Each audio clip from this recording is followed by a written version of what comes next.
bisa pastikan nama-nama yang tergabung dengan nama asli ya. Jadi nanti buat kita pastikan juga teman-teman mengikuti acara ini secara jelas dan mendapatkan bisa sertifikat dengan nama-nama lengkap kalian yang ada diterakan di dalam Zoom ini.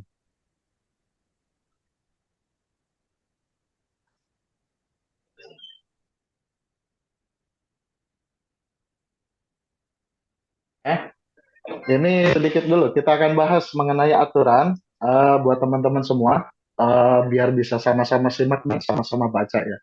Webinar ini bersifat gratis buat teman-teman semua atau apa namanya tepatnya tidak berbayar dan terbuka bagi peserta yang telah mendaftar melalui link resmi panitia. Jadi bagi teman-teman yang sudah mengisi Google Form itu sudah dinyatakan sebagai peserta.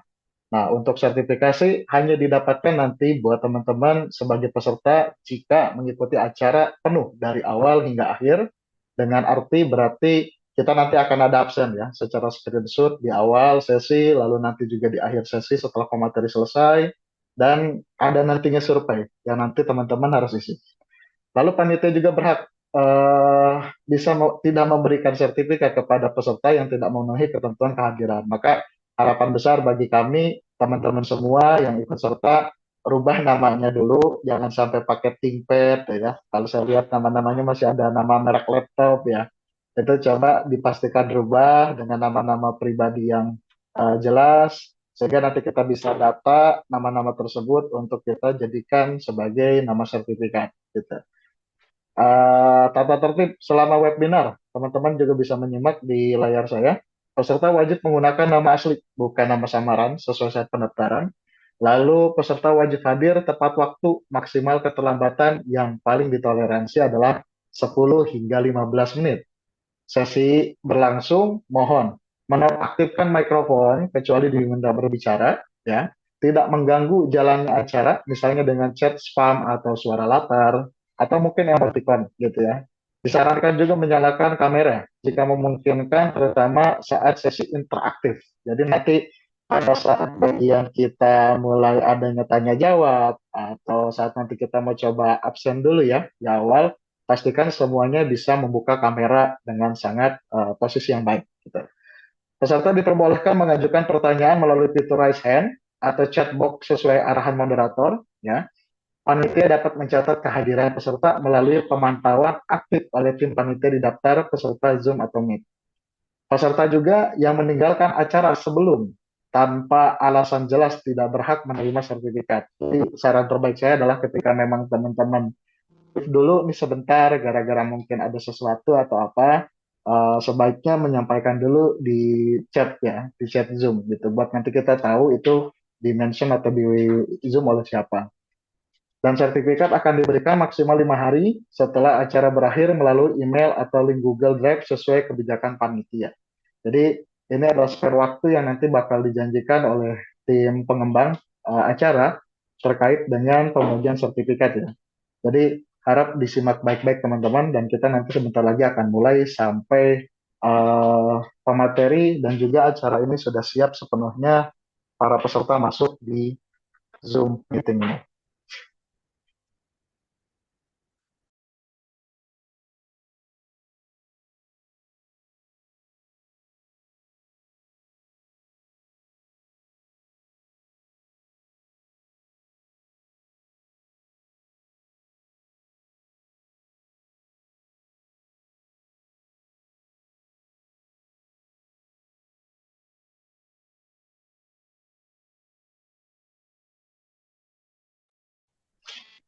Oh iya, perlu kita ini ya sharing-sharing dulu bahwa latar belakang teman-teman ini rata-rata peserta kita apa namanya posisinya banyak dari wilayah Jakarta tentunya, terus ada juga yang dari Medan, ada juga yang dari Bekasi, ada juga yang dari Karawang, bahkan sampai Kalimantan Timur ya. Jadi ini cukup luar biasa karena mungkin acara-acara ini akan dihadirkan juga dari orang-orang lintas kota gitu kan. Dan artinya boleh kita sebutkan saja apalagi di sini juga peserta dari profesional maupun mahasiswa ada dan hadir. sertifikat ini bisa dimanfaatkan dengan sangat baik teman-teman buat kebutuhan kerja maupun juga nanti di dalam kebutuhan akademik. Jadi harapan besar dengan pemanfaatan dan kita memberikan acara ini menjadi sebuah yang budget free gitu ya. Pastikan teman-teman bisa mengikuti dengan baik, menyimak, bahkan kalau bisa membuat sesi pertanyaan gitu kan kepada pemateri dalam konteks yang nanti akan saya arahkan pada saat di waktu yang uh, pas untuk kita nanti tanya jawab setelah pemateri selesai. Nah ini tolong ya teman-teman yang bagi masih belum berubah namanya ya, dipastikan rubah dulu namanya. Yang mungkin baru datang, saya ucapkan selamat datang. Wilujeng Sumping, teman-teman semua, ya, pastikan nama-namanya bisa dirubah dulu dan sesuai dengan kebutuhan dari teman-teman saat nantinya ingin mendapatkan sertifikat juga, selain pada kebutuhan mengikuti acara.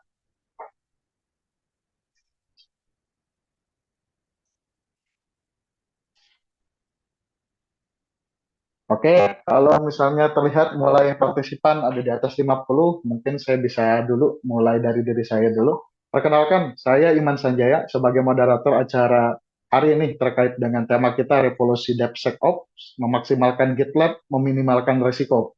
Jadi, acara ini nanti akan berkaitan dengan hal-hal yang berbau developer operation sebetulnya. Jadi, di mana kebutuhan seorang pengembang ketika nanti mereka itu telah melakukan yang namanya develop gitu ya, lalu menghasilkan sebuah aplikasi, lalu agar bisa terintegrasi dengan production, itu semua menggunakan konsep yang namanya DevSecOps gitu.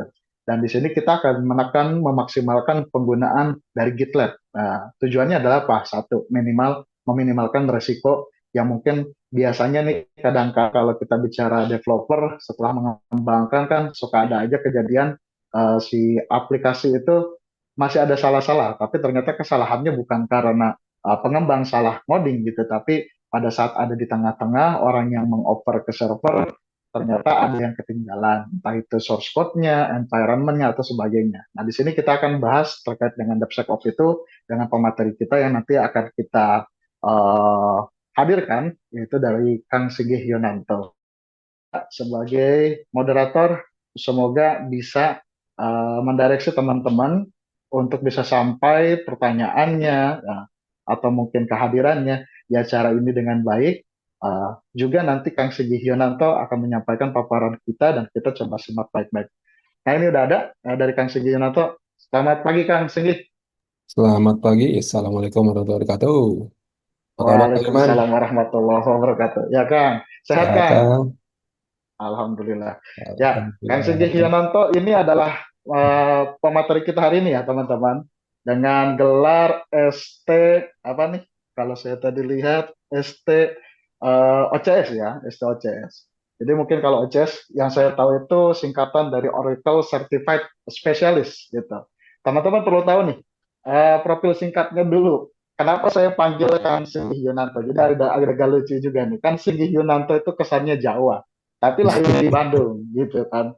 Jadi kalau kita melihat histori ini kesannya Yunanto tapi Akang gitu ya. Tapi nggak apa-apa lah, kita sebut saja Kang Singgi.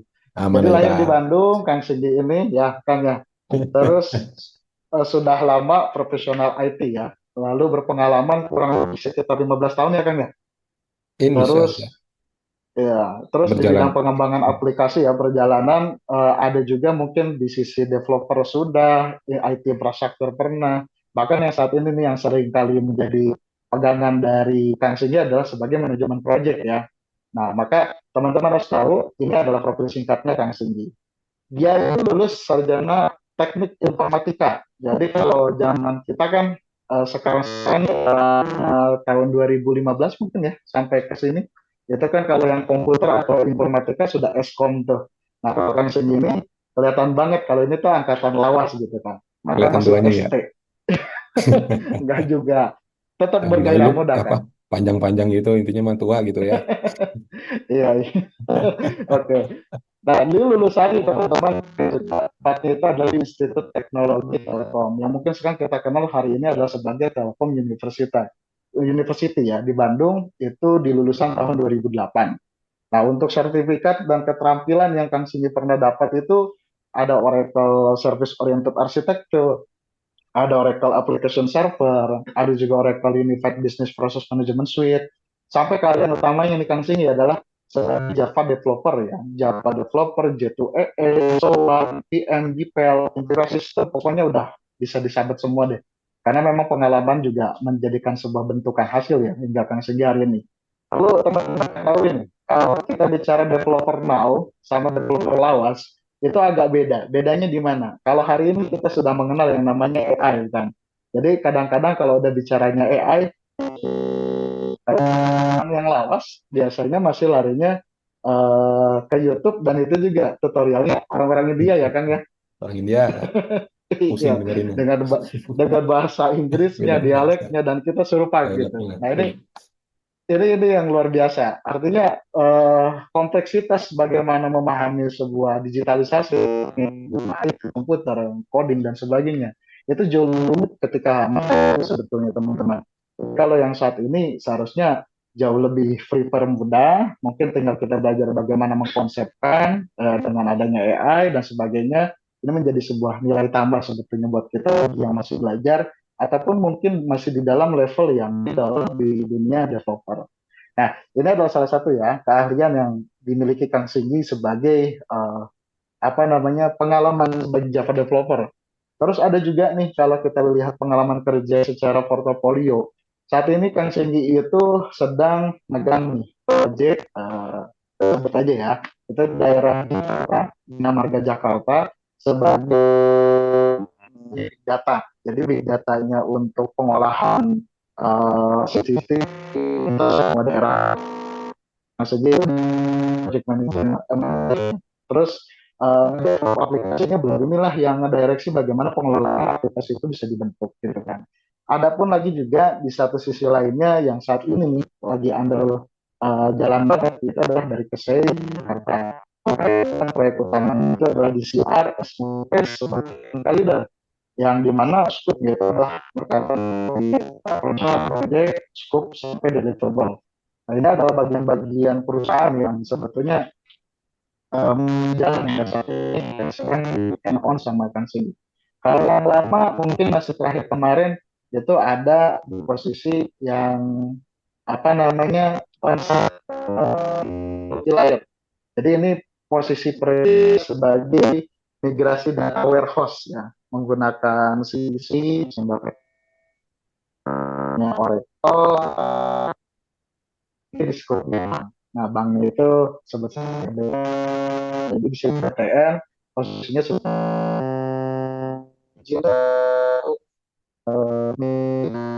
gitu. Nah, teman-teman itu sebagian ya yang bisa saya sebutkan dulu karena selebihnya cukup banyak banget gitu ya. Jadi saya pikir hal-hal yang penting berkaitan dengan DevSecOps. Nah, saya sebutkan saja tadi tuh pengalaman kriteria proyeknya dari Kang Segi. Nah, ini materi kita hari ini juga temanya memang terkait dengan revolusi DevSecOps ya Kang ya. Terus Betul. memaksimalkan Hmm. GitLab dan mungkin nanti secara presentasi akankah juga nanti di ini kan juga kan apa namanya Ya, dicontohkan tidak kan cara bagaimananya? ya, insya Allah nanti mungkin ada sedikit demo kecil-kecilan lah. Jadi mungkin kita kan sebenarnya Hmm. waktu cuma ada sekitar 1 jaman ya. Ya kayaknya mustahil kalau misalkan kita di brief semuanya di Oke. Hmm. DevSecOps maupun GitLab-nya sendiri gitu kan ya. Tapi ya insya Allah paling nggak Oke. kita bisa dapat ah, look feel-nya Insight dulu ya lah buat dikit-dikit. Biar nanti ke oke. depannya mungkin kita sama-sama bisa explore lebih dalam lagi seperti itu sih. Ya, baik baik Kang. Baik Gitu. kalau gitu. Oke. Siap, terima kasih Kang. Bukan hanya sebatas para materi ya, tetapi nanti include terhadap how to-nya ya.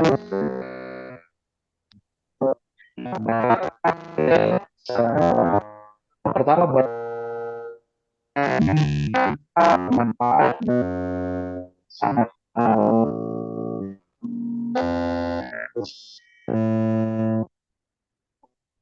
oke.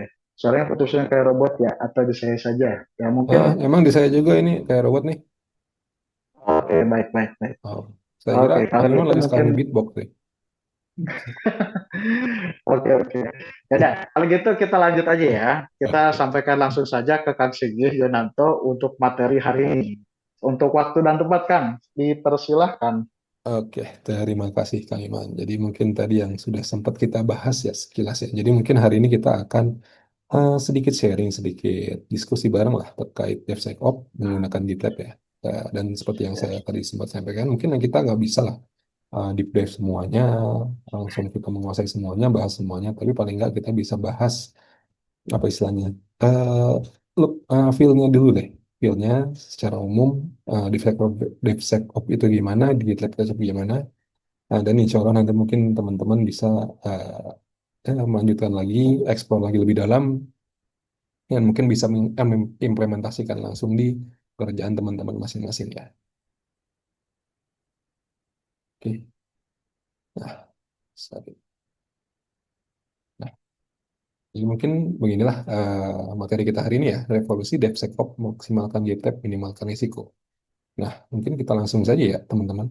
Jadi mungkin untuk agenda hari ini kita dapat agenda utama sebenarnya ya. Jadi kita ada pengenalan DevSecOps, yaitu memahami konsep dan evolusi DevSecOps dalam pengembangan software. Lalu apa itu GitLab? Ya. Lalu nanti kita mungkin ada sedikit demo kecil lah, demo kecil-kecilan. Lalu mungkin kita nanti akan tutup dengan sesi diskusi dan Q&A ya. Nah, mungkin kita bahas sekilas tentang GitLab ya. Apa itu sebenarnya GitLab ya? Jadi GitLab itu adalah all-in-one DevSecOps platform. Jadi kalau misalkan dari penamaan ya, GitLab gitu ya, mungkin dari teman-teman yang ngerti Git itu ya, kesannya GitLab cuma untuk Gitnya saja. Nah, Git itu kan adalah tempat penyimpanan software atau source code management apa source code management atau SCM seperti itu. Nah, tapi GitLab ini lebih dari sekedar SCM atau lebih dari sekedar Git. Jadi dia adalah platform lengkap yang integrasikan semua proses DevSecOps, mulai dari planning, mulai dari development, mulai dari building sampai dengan nanti sampai monitoringnya itu kita bisa masuk di satu tool yaitu GitLab ini ya. Jadi kita bisa eliminasi yang namanya context switching. Context switching itu apa? Misalkan kita istilahnya planningnya di Excel atau Microsoft Project, kita codingnya atau istilahnya untuk source code manajemennya di GitHub, atau terus kita buildnya pakai Jenkins dan yang lain. Nah, ini kita kumpulkan semua di satu platform, yaitu namanya GitLab.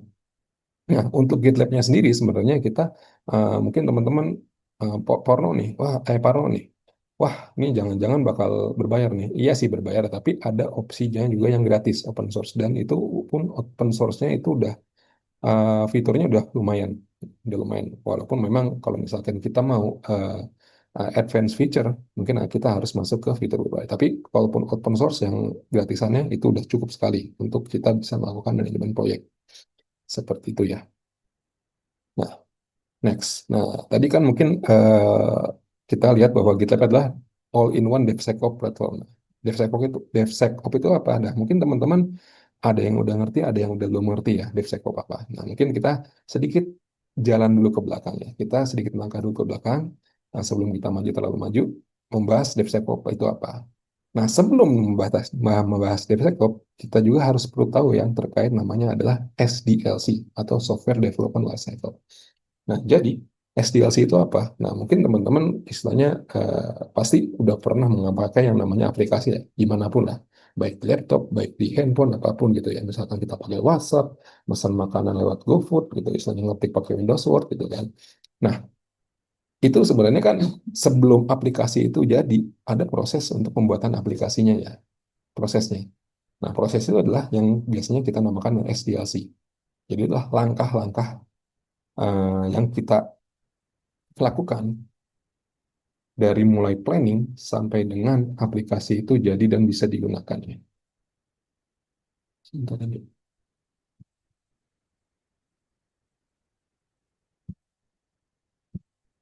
Oke. Nah, jadi biasanya kita mulai dari planning. Jadi kita planning itu kita mau rencanakan kita pengen cari tahu bahwa kita mau bikin aplikasi apa. Biasanya kalau misalkan kita mengerjakan klien, kita akan melakukan requirement gathering gitu kan. Requirement gathering, kliennya pengen aplikasi apa, mau fungsionalitas seperti apa, dan lain-lain. Nah, setelah itu masuk desain. Nah, dari requirement tersebut kita coba eh, bikin arsitekturnya, bikin desainnya, bahwa aplikasi nanti ini nanti komponennya apa saja, fungsionalitasnya apa saja, bisa apa saja seperti itu. Nah, setelah itu baru masuk ke tahap codingnya sendiri atau development. Ya udah kita implementasi requirement itu sesuai dengan desain yang sudah kita uh, buat menjadi codingan seperti itu. Nah, setelah coding, apakah langsung kita selesaikan? Enggak juga. Kan harus dites dulu, memastikan bahwa aplikasi yang kita buat itu sudah sesuai dengan requirement, sudah sesuai dengan kebutuhan, tanpa adanya isu atau bug. Setelah itu deploy. Nah, setelah kita deploy, bisalah kepake di production, bisa digunakan oleh user. Apakah selesai? Enggak. Setelah itu kita harus tetap maintain, memastikan bahwa aplikasi itu berjalan dengan lancar di production. Nah, jadi plan-plan ini apa activity-activity ini, step-step ini dijalankan secara sekuensial, berurutan. Nah, untuk pendekatan yang biasa dilakukan di software development ini adalah waterfall. Jadi istilahnya untuk semua proses ini dilakukan secara berurutan dan proses selanjutnya itu tidak bisa berjalan sebelum proses sebelumnya itu selesai. Jadi desain itu harus benar-benar jalan baru setelah planning itu selesai. Coding baru bisa berjalan setelah desain selesai. Seperti itu.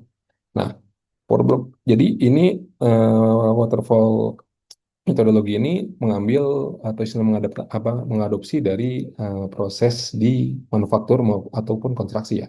Karena memang prosesnya seperti itu kan. Kita harus benar-benar firm dulu, baru kita jalan jadi bawah ke atas gitu kan.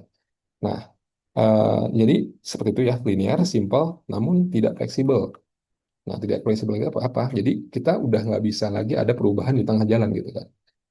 Nah, sementara kan kalau misalkan kita lihat daripada dibandingin dengan misalkan pekerjaan konstruksi kan, pekerjaan pembuatan aplikasi ini kan sebenarnya nggak secara kenapa konstruksi kita ya agak susah untuk istilahnya perubahan karena kan ada biaya material dan lain-lain kan. Nah, di uh, software development biaya material kan bisa dibilang minim, sehingga harusnya kan bisa saja kan kita ada perubahan requirement sedikit-sedikit gitu kan. Jadi dengan pendekatan waterfall ini masalahnya adalah uh, kebutuhan atau requirement ini tidak bisa berubah, rigid, kaku gitu kan. Jadi seperti itu. Nah, didorong dari proses ini yang istilahnya rigidity, kekakuan ini, muncullah suatu metodologi baru, yaitu namanya Agile gitu ya, yang dia akan membuat SDLC lebih fleksibel dan cepat gitu kan. Jadi sebenarnya secara proses sama ya. Jadi ada plan, design, development, test, deploy, dan review dan lain-lain. Nah, bedanya adalah itu dilakukan secara iteratif. Jadi yang sebelumnya dilakukan secara Big Bang, keseluruhan besar, satu proses besar, proses itu dibagi-bagi menjadi proses yang berulang atau kecil. Nah, intinya concernnya kenapa dijadikan seperti itu adalah tujuannya adalah agar kita bisa mendapatkan feedback lebih cepat. Jadi case-nya seperti ini. Misalkan kita ada buat aplikasi eh, hmm, contoh misalkan dulu Gojek lah ya. Gojek kan sekarang secara fitur banyak kan ya. Bisa eh, istilahnya bisa pesan makanan, bisa pesan mobil dan motor dan lain-lain. Tapi kan dulu awal-awal itu pasti yang dikeluarkan kan cuma yang motor doang kan. Nah itu, jadi eh, konsepnya adalah dia dibuat sedikit-sedikit, kita outputkan ke user atau istilahnya ke customer untuk bisa mendapatkan feedback. Nah feedback itu nanti ke depannya gimana? Kita melakukan dari feedback itu kita ada yang namanya evaluasi. Apakah pendekatan kita sudah oke? Apakah aplikasi kita ada yang pakai gitu kan? Kalau misalkan ternyata aplikasi kita nggak ada yang pakai, mungkin kita harus ubah rencana gitu kan seperti itu. Sebelum nanti keburu kita main ke depan udah keburu jauh, keburu gede, ternyata ujungnya nggak ada yang pakai, kita jadi rugi kan. Mendingan awal-awal kita istilahnya bisa ngetes pasar, apakah ada yang pakai atau enggak gitu kan, aplikasi kita berguna atau enggak, apa baru kita istilahnya lanjutkan ke selanjutnya gitu kan ya. Jadi tadi ya pendekatannya iteratif, yang sebelumnya waterfall itu linear, kaku nama outputnya lama, kita masuk ke agile yang mana dia lebih fleksibel, iteratif dan outputnya cepat. Nah, jadi istilahnya kita bisa dapat uh, bisa pakai aplikasinya lebih cepat gitu kan. Walaupun mungkin aplikasinya belum beres karena kan seperti tadi Gojek GoFood belum jadi tapi paling enggak Go-Ride-nya udah jadi gitu kan seperti itu. Nah, jadi disitulah shifting dari yang sebelumnya kita menggunakan metodologi waterfall menjadi metodologi agile ya. Oke. Nah, lalu mungkin kita masuk ke topik utamanya nih, yaitu yaitu adalah terkait DevOps. Nah, jadi DevOps itu mungkin background-nya ya. Jadi dahulu kala nih ya, sebelum negara api menyerang, kita punya dua tim ya, yang sebenarnya dia ada di divisi yang sama lah ya, divisi teknik gitu kan, teknis atau delivery, tapi mempunyai mindset atau prinsip yang sangat-sangat berbeda gitu. Di sebelah kiri ada tim developer atau dev, di mana dengan tadi itu ada dorongan dari yang istilahnya user atau user bisnis dan lain-lain agar kita bisa rilis fitur secepatnya gitu kan. Mereka pengen istilahnya kita cepat-cepat deploy, cepat-cepat rilis seperti itu. Karena banyak fitur yang menunggu untuk digunakan. Nah, di sebelah kanan, di sisi yang lain ada tim operasional. Nah, operasional ini ada yang ngurus infrastruktur atau istilahnya di berjalannya aplikasi di production gitu kan. Nah, dia pendekatan mungkin berbeda nih. Dia suka kestabilan. Karena kalau karena kalau misalkan aplikasinya istilahnya gagal atau error kan pasti bakal ribut gitu kan, misalnya bisa itu apa bisa dibilang seperti itu. Nah, dengan adanya s- deployment yang sering, ada risiko juga istilahnya mempengaruhi kestabilan aplikasi seperti itu. Sehingga dari tim operasional ini bisa dibilang agak-agak nggak suka sering deploy karena tadi itu takut aplikasinya nggak stabil gitu kan. Ada konsepnya kalau misalkan di kita itu senggol bacok lah kalau misalkan setelah deployment gitu kan. Nah, cuma DevOps itu adalah pendekatan yang istilahnya menyatukan dua divisi ini agar kita bisa mendapatkan the best of both world gitu kan. Jadi kita bisa mendapatkan rilis yang cepat, tapi di satu lain outputnya tetap stabil. Itulah. Jadi DevOps itu adalah menyatukan eh, dua pemikiran DevOps ini yang berlawanan, kita jadikan satu, kita dapatkan titik tengahnya. Oke, jadi solusi DevOps salah satunya adalah kolaborasi ya. Jadi menghilangkan silo antara development dan operation. Jadi yang sebelumnya itu adalah antara development operation itu istilahnya, meskipun dia di satu pintu, satu payung gitu kan, jarang kolaborasi gitu kan. Dengan adanya DevOps, antara tim development dan operation itu saling kolaborasi. Terkadang-kadang mungkin bisa dibilang ya, mereka akan duduk bareng di satu ruangan agar bisa kolaborasi lebih baik. Nah, lalu ada pendekatan lain itu adalah otomatisasi. Jadi eh, kenapa salah satu problem yang istilahnya bisa dilakukan pada saat deployment dilakukan banyak single backup, yang human error. Dengan adanya otomatisasi ini, kita mengurangi human error. Pertama, mengurangi human error. Kedua, bisa juga mempercepat proses untuk deployment ini. Karena istilahnya kita nggak perlu lagi proses manual. Semuanya dilakukan secara otomatis gitu kan. Dan kita juga ada CI/CD, Continuous Integration, dan Continuous Delivery untuk rilis yang lebih cepat dan aman ya. Jadi outputnya seperti itu ya. Kita menyatukan development dengan operation yang hasilnya adalah rilis yang lebih cepat, error minimal, dan meningkatkan productivity dan kepuasan customer. Oke, nah lalu kita sudah pusing-pusing kan ya namanya DevOps kan. Manusia-manusia itu tiba-tiba nyelipin lagi naik satu lagi DevSecOps, nyelipin security di antara DevOps ini. Nah, ini kita kembali lagi ke background-nya nih. Jadi untuk proses SDLC ini, security itu biasanya itu kita mikirnya itu paling belakangan gitu.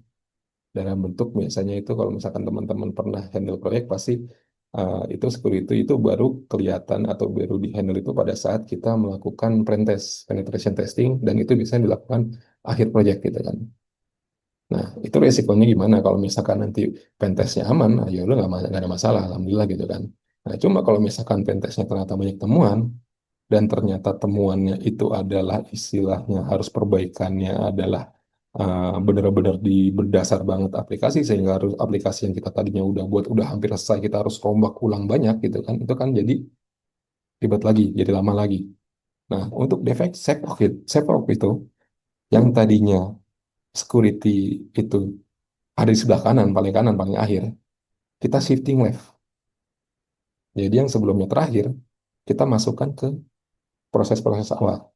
Oke, jadi kita sejak awal development sudah istilahnya memasukkan security ini sebagai salah satu yang salah satu concern kita gitu kan. Jadi tidak tambah tulang, jadi jangan tambah sulam, integrasikan security di hari pertama gitu kan. Lalu dengan caranya gimana? Kita melakukan automated security testing. Jadi kita melakukan scanning kode sama test vulnerability di saat proses CI/CD tadi. Nah, keunggulan GitHub di mana kita udah ada tools built-in untuk melakukan deteksi vulnerability, check compliance, dan security reporting yang sudah terintegrasi. Gitu kan. Jadi itu DevSecOps itu sebenarnya apa? Itu. Jadi tadinya awalnya adalah menyatukan tim development sama operation, lalu istilahnya memindahkan security yang tadinya terakhir, dijalankan terakhir, tapi jadi concern di awal-awal juga. Seperti itu. Jadi akan menghasilkan sistem atau aplikasi yang lebih stabil dan lebih reliable. Oke, jadi mungkin tadi kenapa kita sebut GitLab ini adalah only one, karena GitLab ini sudah bisa dibilang mencakup, mengcover keseluruhan proses di SDLC gitu ya. Nah, mulai dari plan, kita punya issue sama board, lalu untuk coding sendiri atau development, kita mempunyai repository Git, branches dan merge request. Lalu untuk build testing, build dan test, kita punya CI/CD pipeline. Untuk deployment, kita punya automated deployment ke berbagai environment. Lalu untuk security-nya sendiri, kita punya security assessment sama compliance checking. Lalu untuk operation-nya sendiri, kita punya monitoring, wiki, dan documentation. Itu jadi di GitLab ini kita sudah mengcover seluruh kegiatan di SDLC tadi ya. Oke, oke. Nah, mungkin kita masuk ke GitLab-nya sendiri ya. Jadi, jadi satu mungkin tadi ya kita mulai dari yang apa ini? Eh, kita akan bahas yaitu di GitLab Issue Management gitu ya. Jadi, eh, kalau misalkan di pengalaman kita ya, pengalaman saya dan mungkin dari pengalaman teman-teman juga, eh, salah satu penyebab proyek gagal atau istilahnya tidak berjalan lancar adalah tidaknya perencanaan yang jelas. Lalu tidak ada monitoring atau istilahnya pengawasan yang progres gitu kan. Lalu minim kolaborasi dan dokumentasi yang tersebar. Itu mungkin adalah salah satu banyak root cause yang menyebabkan si proyek itu mengalami kegagalan atau tidak berjalan lancar ya. Oke. Nah, lalu solusi dari GitLab ya. Jadi GitLab memberikan solusi ya. Satunya adalah centralized issue management. Jadi semua task yang dikerjakan oleh tim developer itu terkumpul di satu tempat. Jadi terdokumentasi, tercatat, tertracking semuanya. Nah, lalu workflow-nya juga jelas ya, dari mulai kita planning sampai dengan implementasi itu sudah jelas, terdokumentasi semua, sama kita ada monitoring untuk progress. Seperti itu ya. Nah, mungkin sekarang kita mulai akan coba masuk sedikit ke GitLab-nya ya. Nah, oke. Jadi di sini mungkin tampilan awal GitLab ya. Jadi di sini banyak poinnya, tapi sebenarnya awal mulai dari GitLab itu adalah kita ada grup. Grup itu bisa dibilang adalah kumpulan dari proyek seperti itu. Nah, di sini mungkin saya sudah buatkan satu grup ya, Pusi DevOps. Oke, dan di sini baru ada satu proyek. Nah, lalu komponen paling kecil dari proses DevSecOps di GitLab itu adalah project. Nah, project itu nggak cuma sekedar project. Project itu sebenarnya adalah project plus ada Git repository, gitu ya. Jadi mungkin sekarang kita coba create new project ya. Sini, misalkan kita sekarang tujuan mau kita create dari kosongan dulu aja ya.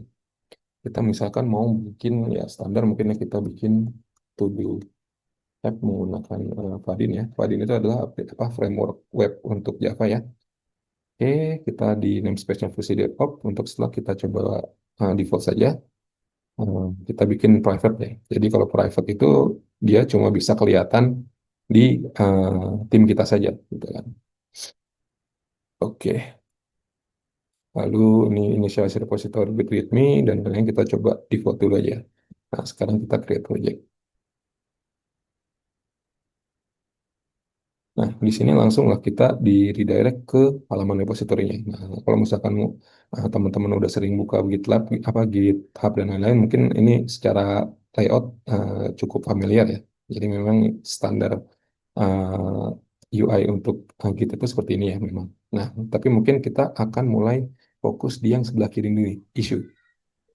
Nah, jadi isu itu adalah, nah meskipun namanya isu ya, jadi kesannya kalau misalkan isu kan istilahnya uh, parno atau negatif ya, apakah bug atau apa, tapi Ini isu ini hanya sekedar penamaan aja, tapi sebenarnya dia bisa untuk macam-macam sebenarnya. Bisa fitur baru, tas baru, dan lain-lain gitu kan. Nah, sekarang kita akan buat new tas ya, new issue. Nah, misalkan karena kita sekarang proyeknya masih kosongan, kita bikin eh, hmm, apa istilahnya eh, initial implementation ya. Implementation. Nah, di sini mungkin kita akan buat deskripsinya initialize standard.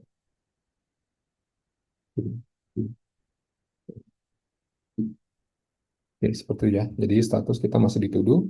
Assignees, nah di sini mungkin kita akan bahas dikit-dikit ya. Jadi assignees itu adalah nanti developer siapa yang nanti akan mengerjakan gitu ya. Nah, sekarang mungkin kita akan set ke saya sendiri. Nah, label itu digunakan untuk kita nanti untuk mengkategorisasi, grouping atau mengkategorisasi isu-isu atau tas-tas yang ada gitu ya. Misalkan sekarang kita bikin label baru, misalkan urgent. Gitu kan. Nah, ini nanti akan digunakan untuk reporting, untuk filtering, dan macam-macam. Jadi mungkin cukup berguna ya label ini. Lalu parent ini kalau misalkan dia adalah subtas daripada isu yang lain gitu kan. Nah, weight itu adalah kurang lebih effortnya berapa besar ya untuk kita mengerjakan tas ini, isu ini. Nah, standarnya apa? Dia sebenarnya numerik ya, numerik. Jadi sebenarnya bisa apa saja, karena biasanya standar effort untuk masih tiap-tiap proyek itu beda-beda. Tapi mungkin di sini kita bisa asumsikan ini mungkin sebagai manage saja gitu ya. Nah, milestone mungkin nanti akan kita bahas selanjutnya ya, iteration juga. Nah, ini mungkin started ended kita bisa tentukan atau bisa juga tidak. Seperti itu ya. Mungkin sekarang kita coba create isu dulu. Oke, nah di sini mungkin kita ada satu isu ya. Mungkin kita nanti akan tambah isu lagi, misalkan enable deletion.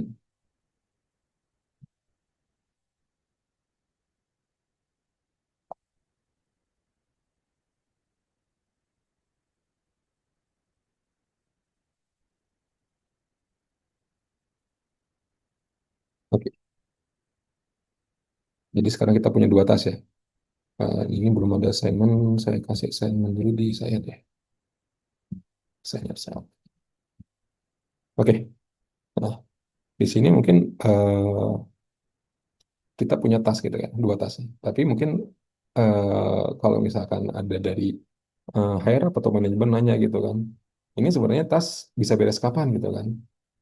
Kapan selesainya? Saya pengen lihat dong timeline-nya gimana, progresnya gimana. Nah, ini sebenarnya kan masih berjalan sendiri gitu ya. Masih berjalan sendiri, tidak terkoneksi kemana-mana kecuali si proyeknya tadi gitu kan. Nah, biasanya kalau misalkan kita dalam proyek manajemen itu kan ada fase-fase gitu ya. Misalkan fase awal, misalkan fungsionalitas awal, penambahan fitur A, penambahan fitur B, seperti itu. Nah, untuk tas-tas ini, kita bisa kelompokkan ke tadi itu, fase-fase tersebut. Itu dengan cara kita apa istilahnya dengan cara kita menggunakan fitur atau tools yang namanya milestone. Jadi milestone itu adalah suatu target dari proses atau pengembangan aplikasi kita. Nah, sekarang mungkin kita akan coba bikin milestone baru ya, yang namanya mungkin initial release. Oke, mungkin kita start. Nah, milestone ini kita bisa set start date and date-nya. Mungkin kita set sebulan ya. Jadi dari tanggal 6 sampai tanggal 3. Ya, yap. Jadi sebulan, description kita kosongin dulu aja, tapi bisa kita isi. Oke, create milestone. Nah, jadi kita udah punya milestone, nih, target yang mau kita capai gitu kan. Nah, cuma kan kita belum koneksi dari issue ke milestone-nya kan. Nah, kita kembali ke issue. Di sini kita akan set milestone-nya ke yang tadi sudah kita buat ya. Initialize pun begitu yang ini.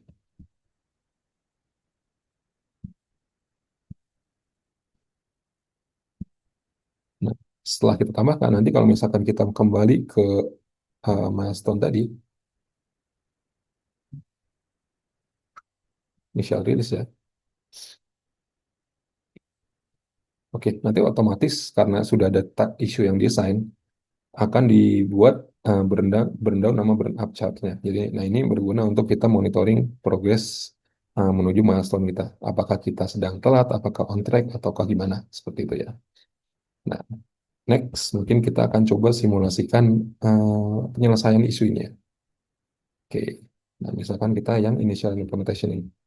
Nah, misal kita mau implement ya, kita mau lakukan ini. Nah, lakukan ini gimana caranya adalah kita ya udah kita akan coba isi repo ini dengan implementasinya kan. Nah, how kita akan gunakan Git karena ya sesuai nama ini adalah Git repository gitu kan ya. Nah, jadi pertama mungkin kita akan masuk ke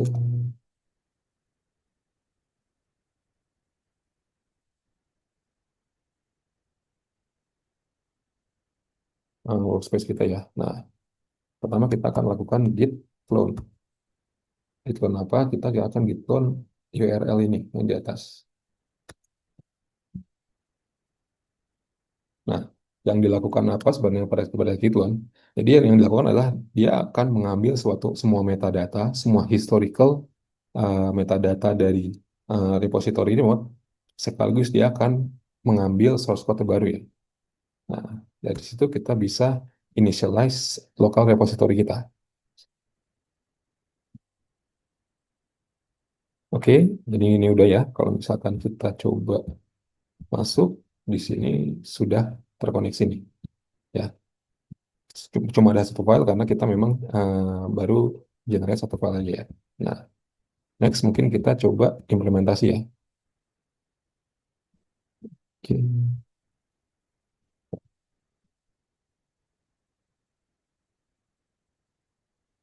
oke, namanya cuma ada satu. Nah, cuma kalau misalkan kita coding dari awal kayaknya akan lama. Saya kebetulan udah bikin implementasinya ya. Kita coba timpa saja dulu.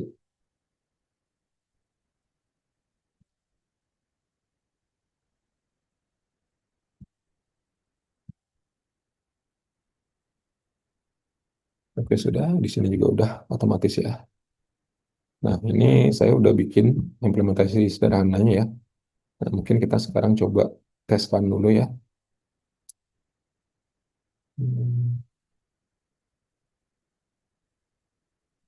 Oh, sebentar, ini masih itu.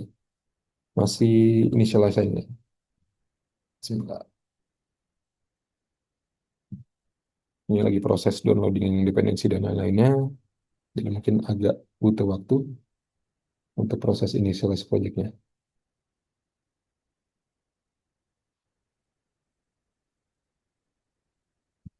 Oke, sepertinya sudah ya. Oke, ya. Nah sekarang kita coba tes run dulu ya.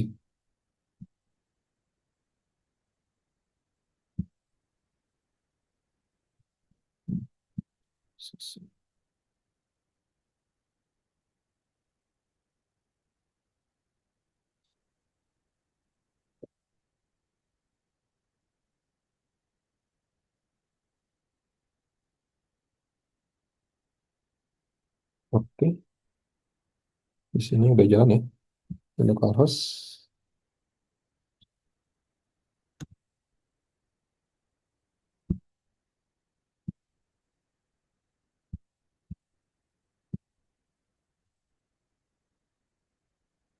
Oke, jadi ini mungkin sederhana saja ya. To-do list, misalkan produksi. Coba tes ya. Tambahkan tas si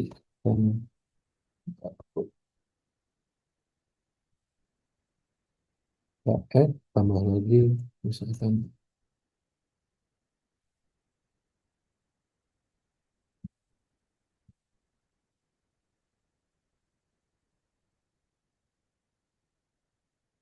Oke, di sini standar ya. Kalau misalkan kita udah selesai, misalkan kita udah selesai beresin tempat tidur, kita bisa mark as dan jadi ya simpel aja ya. Oke. Nah, ini kan kita udah selesai nih. Kita mau lakukan commit ke repo tadi ya. Caranya gimana? Kita kembali ke konsol. Oh ya, ini konsol ini cuma biar kita bisa lihat dalamannya ya.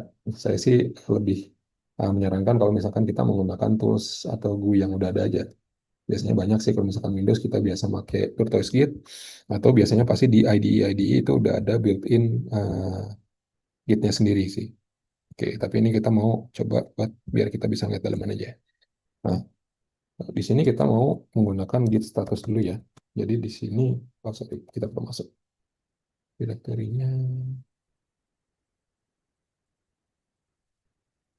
Di sini kita akan menampilkan file-file apa saja yang istilahnya sudah kita tambahkan tapi belum kita masukkan ke lokal repo kita, belum di tracking oleh lokal repo. Nah, untuk menambahkan kita pakai git add all. Oke, jadi kalau misalkan kita git status lagi, di sini sudah ke tracking ya bahwa ini adalah file baru. Nah, cuma saat ini kondisinya dia baru masih di istilahnya eh, temporary space saja. Kita belum masuk ke belum kita commit gitu ya. Belum kecatat, belum kita submit. Untuk submitnya kita menggunakan command git commit m min m-nya itu adalah message-nya. Misalkan ini commit ya. Oke, ini udah kita commit ya. Nah, kalau misalkan kita lihat di sini yang di eh, saya tadi ini dia. Di sini kalau misalkan kita refresh, dia pasti belum ada. Nah, kenapa belum ada? Karena kita kan masih baru commit ke lokal repo kita. Kita belum sinkronisasi ke remote repo ya. Nah, caranya kita tinggal harus melakukan push state dari lokal repo kita ke remote repo.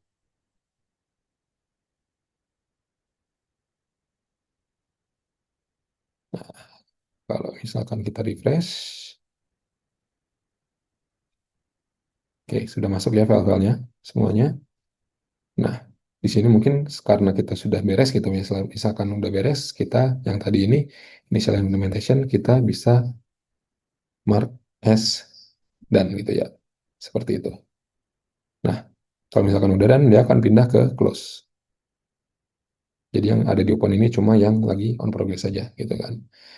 Nah, cuma masalahnya mungkin teman-teman bisa ngelihat ya, antara isu dengan apa yang kita kerjakan itu nggak ada trackingnya, nggak ada penghubungnya gitu kan ya.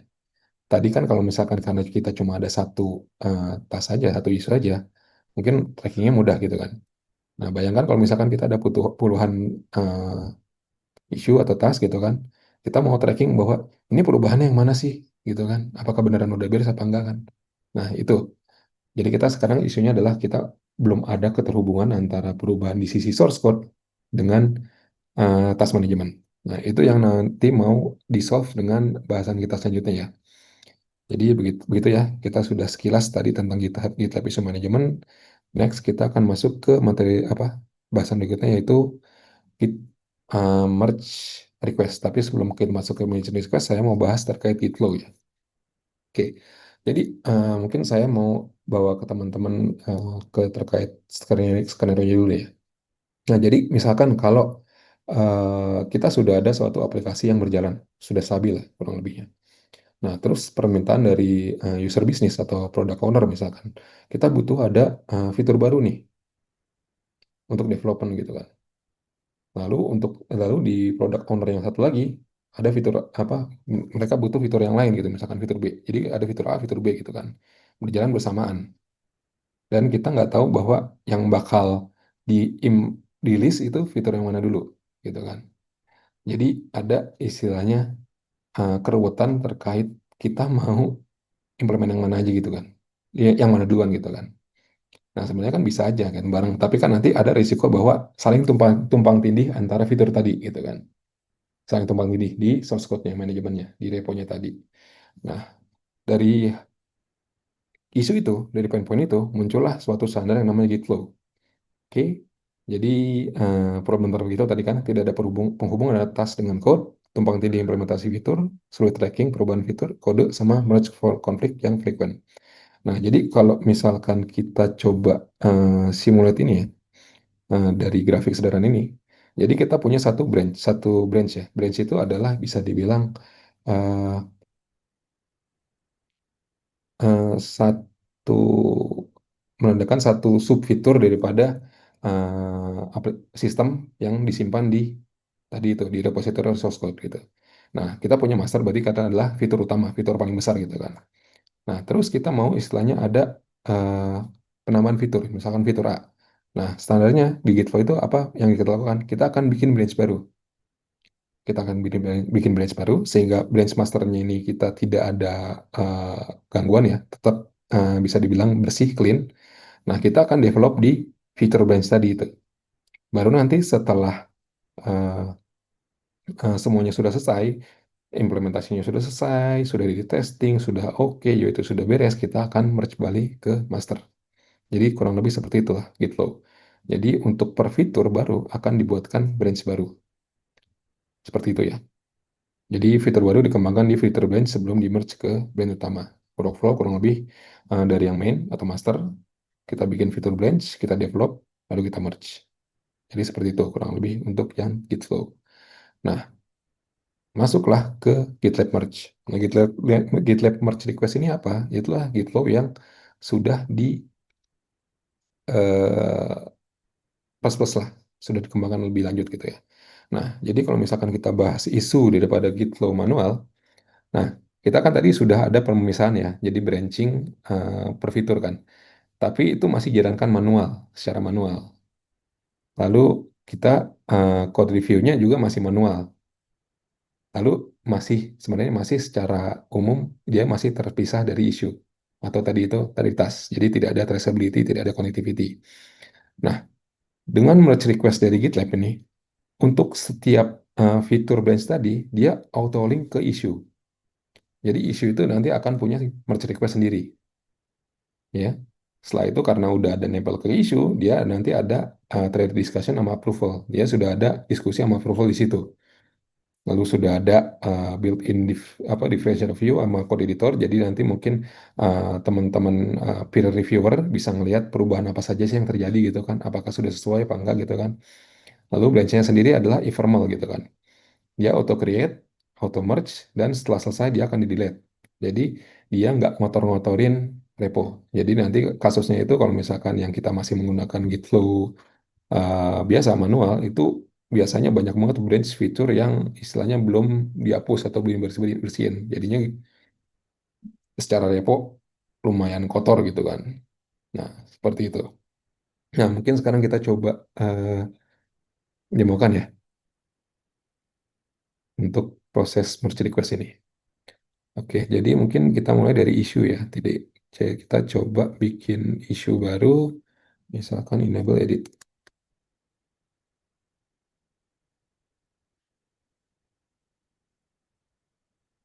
editing of last name misalkan ya.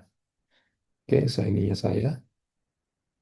Oke, ini milestone-nya seperti yang tadi itu, initial release, kita create issue.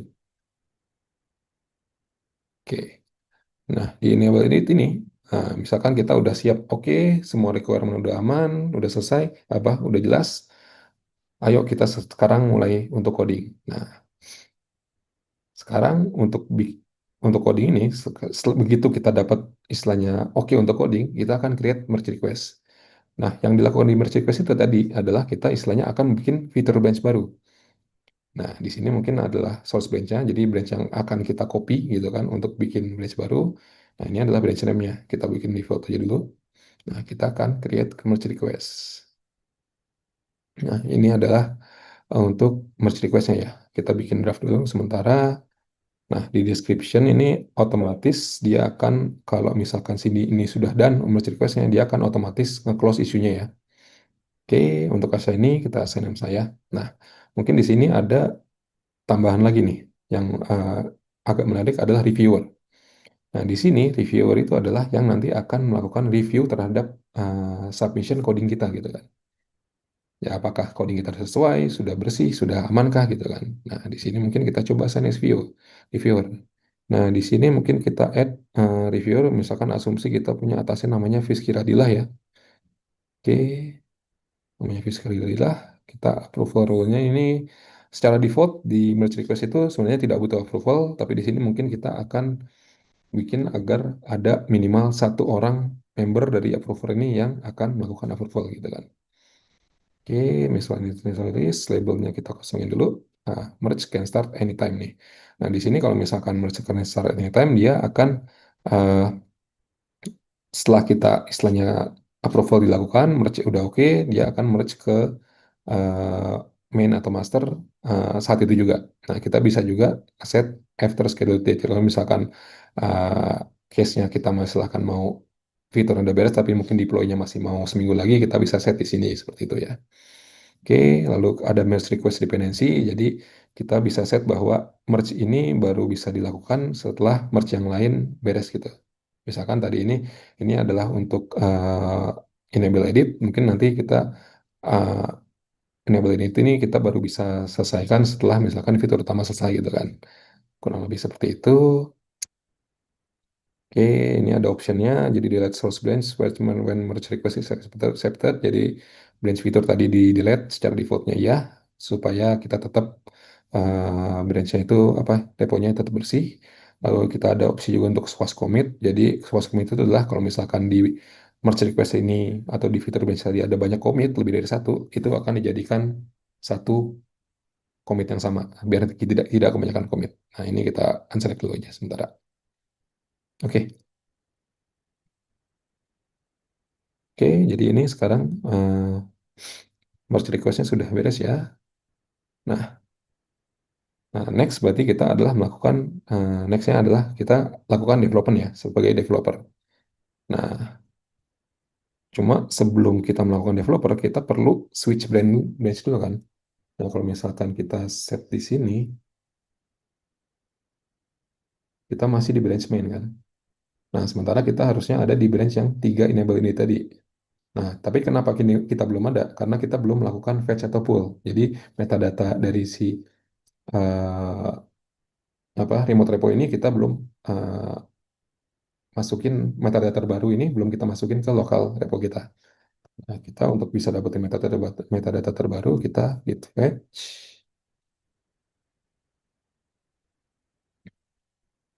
Oke, jadi kalau misalkan kita grid branch sudah coba kita pull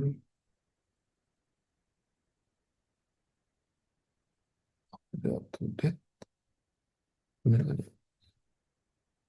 Oke, oke sekarang kita coba git check out.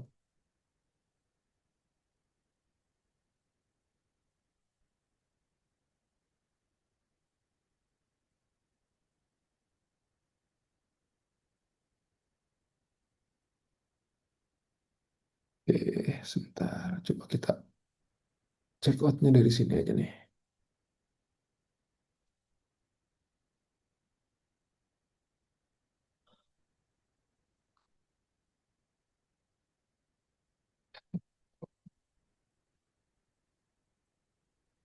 Wait.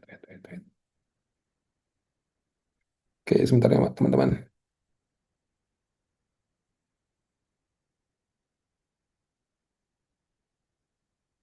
Mana tadi?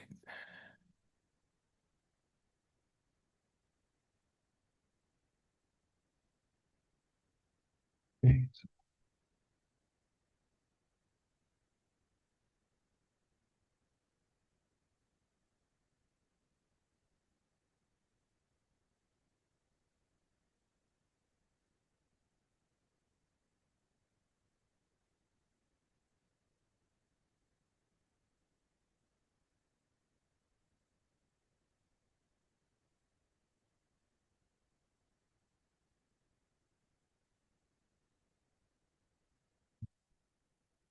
coba ya.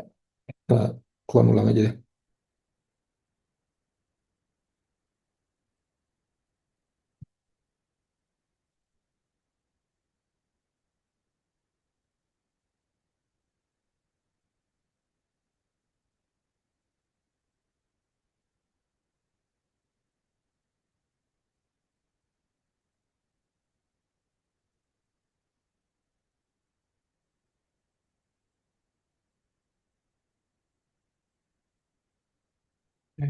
Itu dulu.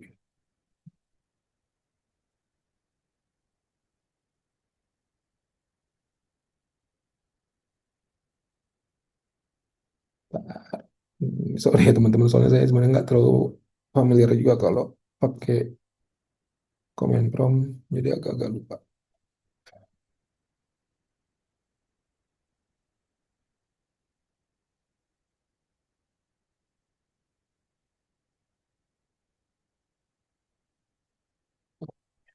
Kita cariin.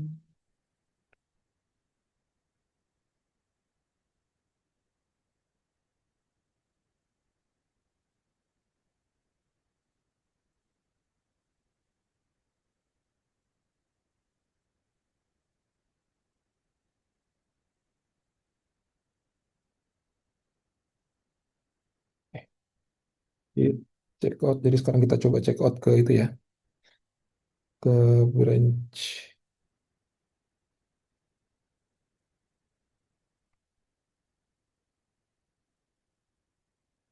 yang tadi kita buat.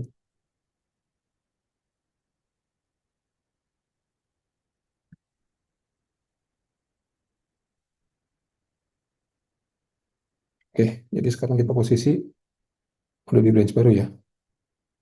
Oke, udah di branch baru. Oke, next kan kita akan implementasi ya. Tadi kan fitur yang kita akan implement adalah enable edit ya. Nah, sekarang kita coba implementasi via copy paste saja karena tadi udah saya bikin juga.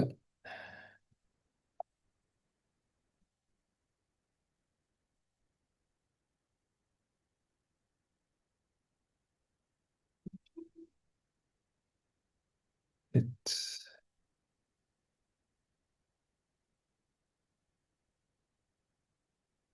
Oke, jadi kalau misalkan kita lihat di source code,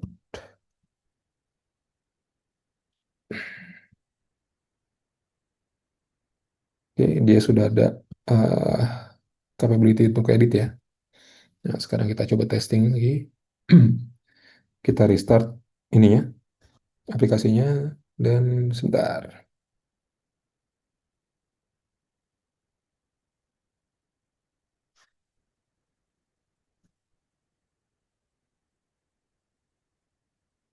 Sebentar dulu.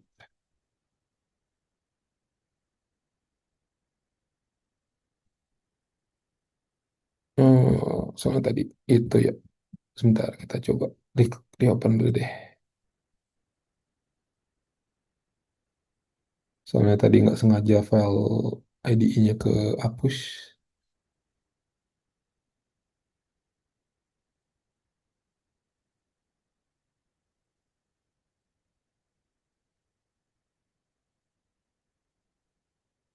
Ntar kita reset dulu aja deh.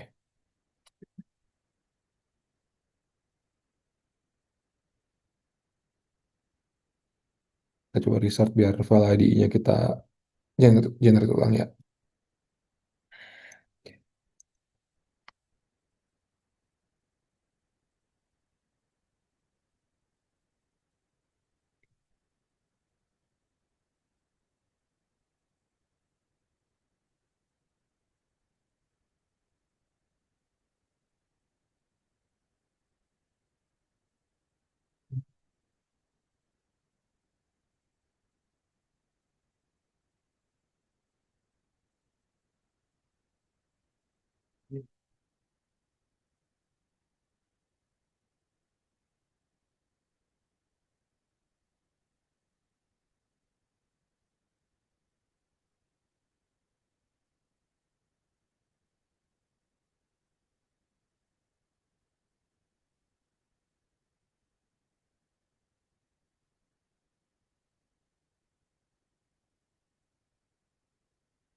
Oke, sebentar ya. Ini lagi initialize ulang projectnya.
Oke, ini sorry ini teman-teman ada masalah pada saat running aplikasinya nih ya. Tapi mungkin kita coba lanjut dulu aja ya untuk proses commit-nya. Jadi harusnya sudah jalan ya. Jadi sekarang kita misalkan git status.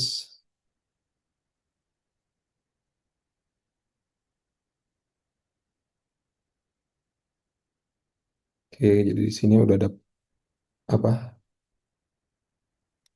Ada udah ada perubahan ya. Jadi kita ada eh, tiga dua file baru nih, perubahan di dua file ya. Jadi sekarang kita coba git add semuanya. Jadi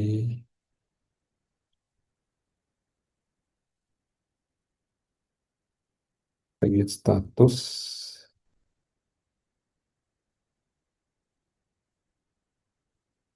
Oke, sekarang kita lakukan git commit. Tapi kan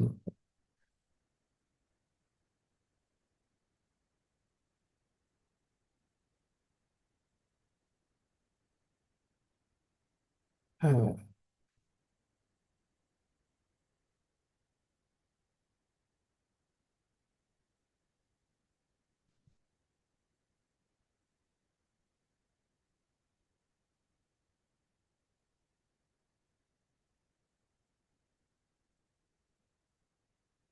oke, sekarang kita git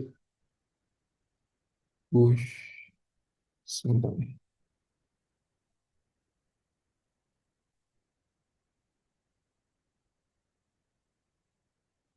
Oke, ini ada masalah ya. Jadi targetnya ke bawah. Kita coba dulu ya.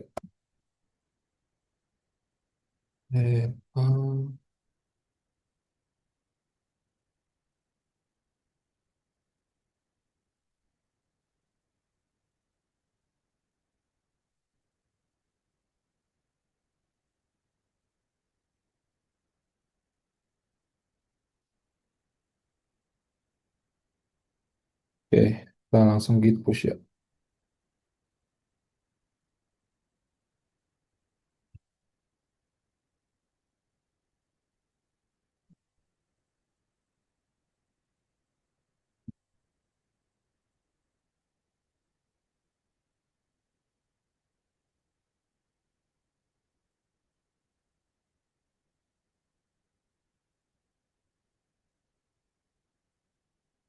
Oke, agak lama.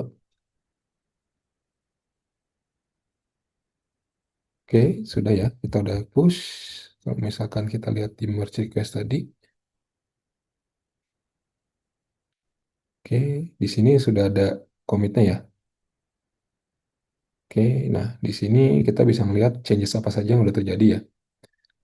Nah, di sini mungkin yang target kita cuekin dulu ya. Harusnya ini nggak ke commit tadi. Kita ada kesalahan. Nah, di sini kita bisa melihat nih perubahan apa saja yang sudah dilakukan nih oleh si developer dalam hal ini tadi mungkin saya ya. Nah, next itu kan mungkin untuk selanjutnya itu kan kita butuh ada approval kan. Nah, sekarang kita coba simulasikan approvalnya ya. Nah, sekarang kita coba login menggunakan tadi user yang untuk reviewernya. Oke,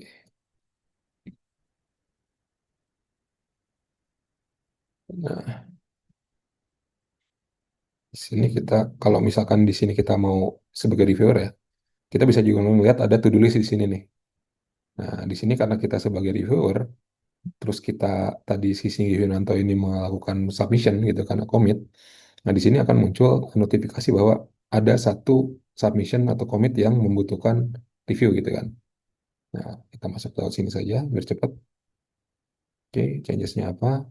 Nah, di sini kita bisa eh, lihat perubahan apa saja yang sudah dilakukan gitu ya. Oke, perubahan saja yang dilakukan. Nah, misalkan di sini kita mau tambahkan komen di sini ya. Misalkan tolong tambahkan beberapa keterangan.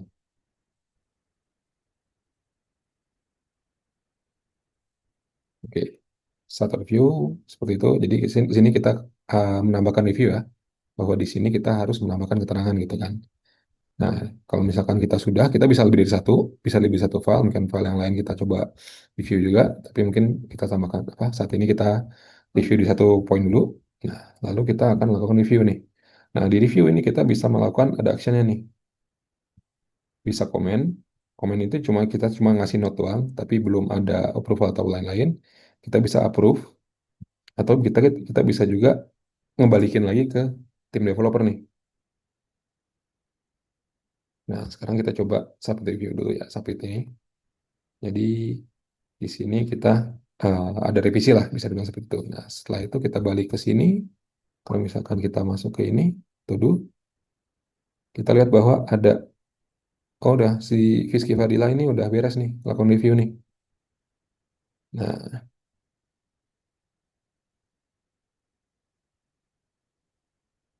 di sini kita lihat lihat ada komentar nih dari si Rizky nih. Nah, di sini kita butuh untuk menambahkan komentar nih. Ya udah kita coba tambahkan komentar nih. Tapi eh, kita dari GitLab ini juga kita bisa langsung melakukan editing di sini. Jadi kita nggak harus balik dulu ke IDE lokal, kita bisa langsung melakukan editing file tadi langsung di GitLab-nya sendiri. Jadi kan tadi kalau misalkan kita lihat yang kita di komen itu adalah yang kok hilang? Oh, tes ini salah, sorry sorry.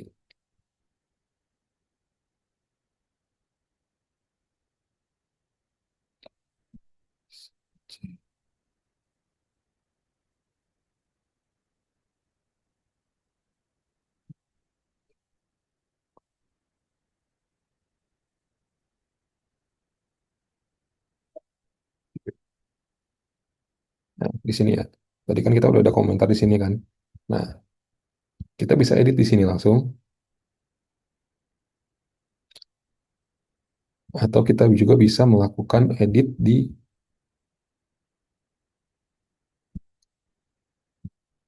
IDE bawaannya si GitLab. Jadi dia di GitLab ini udah ada IDE bawaannya nih.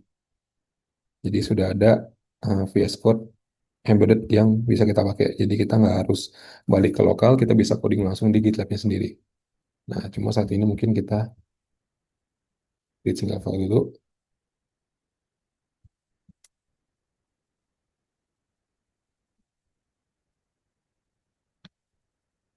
Sorry, sorry, ini salah edit saya. Ini branch-nya salah. Maaf ya. Ini masih di branch master, jadi perubahan tadi belum ada kelihatan. Jadi pindah dulu ke branch ini,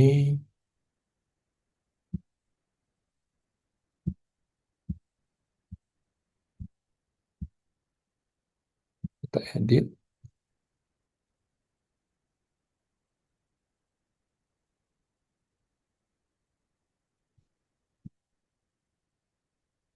Ya, kita tadi kan butuh di sini, berarti kita tambahkan komentar.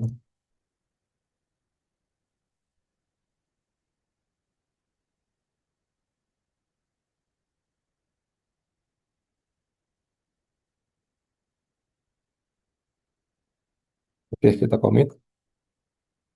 Kita bisa edit komposenya, commit changes. Nah, setelah itu kita kembali ke si Rizky tadi.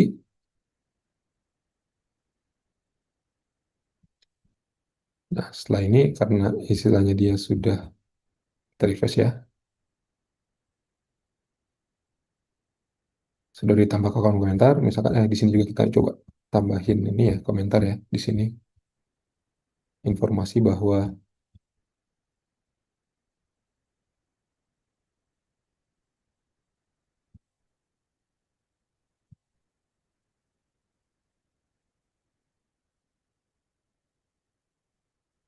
jadi mungkin dari saya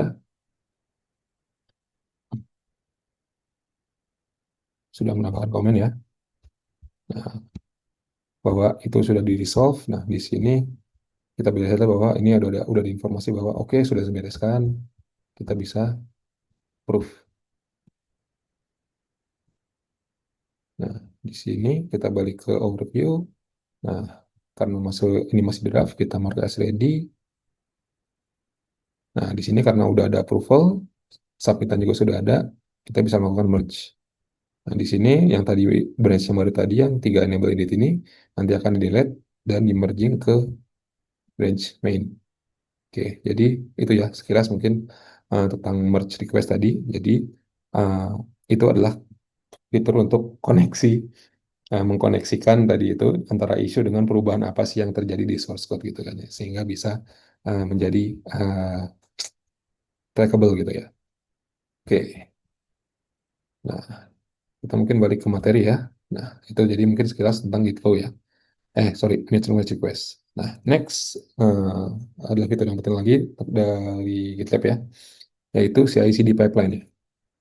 Jadi tadi kan kita baru sekilas terkait apa ya, baru coding sama manajemen isu doang ya. Sementara kan kalau misalkan yang nama DevOps pasti pasti konotasinya adalah semuanya otomatis gitu, semuanya di scan otomatis gitu kan. Nah, itulah di sini adalah fitur untuk melakukan itu, yaitu CI/CD pipeline ya. Jadi sebelum CI/CD buildnya manual, memakan waktu, deploy manual, lewat error, human error, sama nggak ada auto testing. Nah, di sini di CI/CD kita bisa melakukan di GitLab, CI/CD GitLab kita bisa melakukan continuous integration. Jadi setelah kita misalkan melakukan commit, dia akan otomatis build dan tes untuk setiap commit. Sehingga nanti kalau misalkan ada misalkan kesalahan coding atau apa gitu kan, itu bisa dideteksi lebih awal. Lalu ada continuous delivery, yaitu kita bisa otomatis juga untuk melakukan deployment ke server atau production gitu kan. Nah, konfigurasinya juga ini mudah menggunakan YAML yang ada di source code. Jadi sudah dalam bentuk infrastruktur as a code ya. Nah, next mungkin kita akan coba hmm, uh, demokan ya terkait CI/CD ini. Jadi untuk kita bisa melakukan CI/CD di GitLab, kita cukup dengan menambahkan file yang namanya .gitlab ci.yaml. Nah, jadi nanti si GitLab akan mendeteksi ada nggak sih file ini di uh, apa istilahnya di repository. Kalau misalkan ada, dia akan menjalankan pipeline sesuai dengan yang didefinisikan di YAML ini. Setiap kali ada commit dari uh, user atau developer. Nah, di sini mungkin saya sudah ada sebentar contohnya.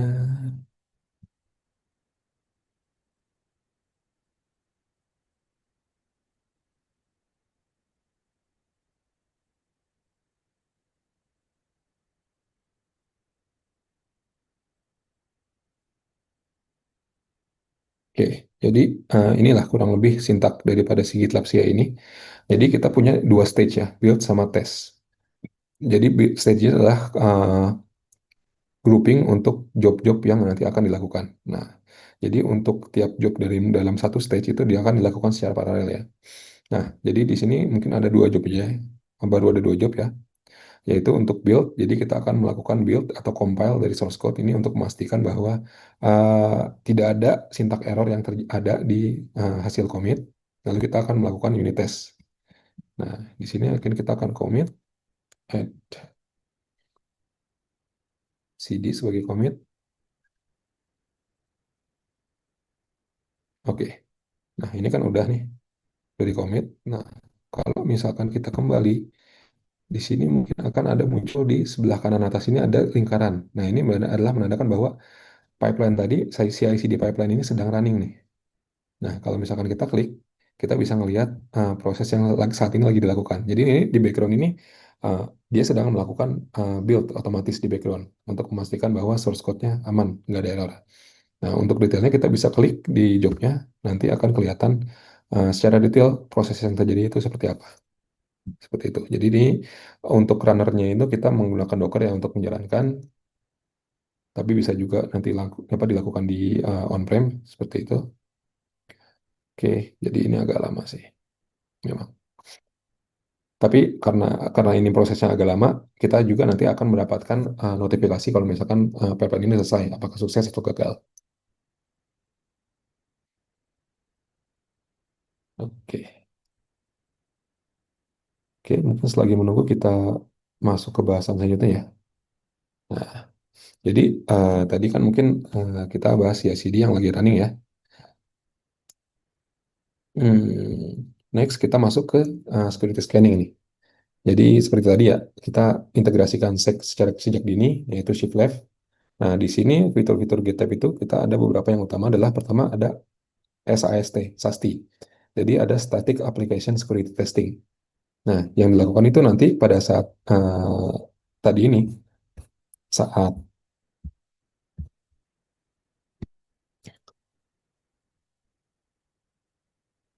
saat pipeline yang tadi, ini karena kebetulan kita tidak define, tapi kita bisa define nanti ada SAST di sini. Nah, di situ dia akan melakukan analisa security terhadap source code kita. Dia akan menemukan apakah ada source code atau codingan yang istilahnya vulnerable secara security. Misalkan ada inputan yang tidak di sanitize gitu kan, yang rawan terhadap SQL injection seperti itu, atau apakah kita ada uh, menyimpan password atau API key yang di hardcode seperti itu. Nah, itu nanti akan terdeteksi di SAST tadi, Static Application Security Testing. Nah, selain SAST tadi ada DAST, di mana dia adalah Dynamic Application Security Testing. Nah, ini bisa dibilang mirip-mirip seperti pentest ya. Jadi dia akan mengetes aplikasi yang berjalan. Jadi nanti aplikasi atau sistem yang kita manage akan dijalankan, nanti akan dites di pentest untuk mencari apakah ada bolong security atau vulnerability. Itu DAST. Jadi SAST itu lebih ke arah source code-nya, DAST itu lebih ke arah nanti saat running aplikasinya. Nah, lalu ada dependency scanning. Nah, dependency scanning ini kan karena biasanya kan kita bikin aplikasi nggak semuanya full 100% kan. Pasti kita menggunakan library-library gitu kan. Nah, di sini dia akan mendeteksi adakah library yang mempunyai vulnerability. Jadi nggak cuma aplikasi kita, aplikasi yang kita pakai atau library yang kita pakai akan juga dilakukan scanning. Seperti itu. Oke, kita lihat. Oke, ini build job-nya udah sukses ya, tanpa masalah. Berarti kita bisa apa detail yang bisa kita lihat. Oke, lalu sekarang kan sedang berjalan tes job. Oke, dan sudah sukses juga ya. Nah, terus saya mau terakhir nih, saya mau menampilkan. Jadi kan tadi kita untuk define CI/CD pipeline-nya secara manual kan menggunakan file satu-satu. Nah, tapi dari GitLab sendiri dia punya fitur yang namanya auto CI/CD. Nah, auto CI/CD itu apa? Auto DevOps. Jadi auto DevOps itu apa? Nanti dia akan mendeteksi source code kita, dia menggunakan bahasa pemrograman apa, framework apa, dia akan otomatis mendefine sendiri pipeline-nya tanpa kita harus define otomatis. Nah, sekarang kita coba enable ya, enable auto default-nya. Nah, tapi di sini mungkin poinnya adalah dia baru dengan running kalau uh, CI configuration-nya nggak ada ya. Jadi nanti mungkin kita perlu hapus CI configuration-nya. Oke, kita udah save. Next, kita balik ke repo-nya dan kita coba hapus file ini.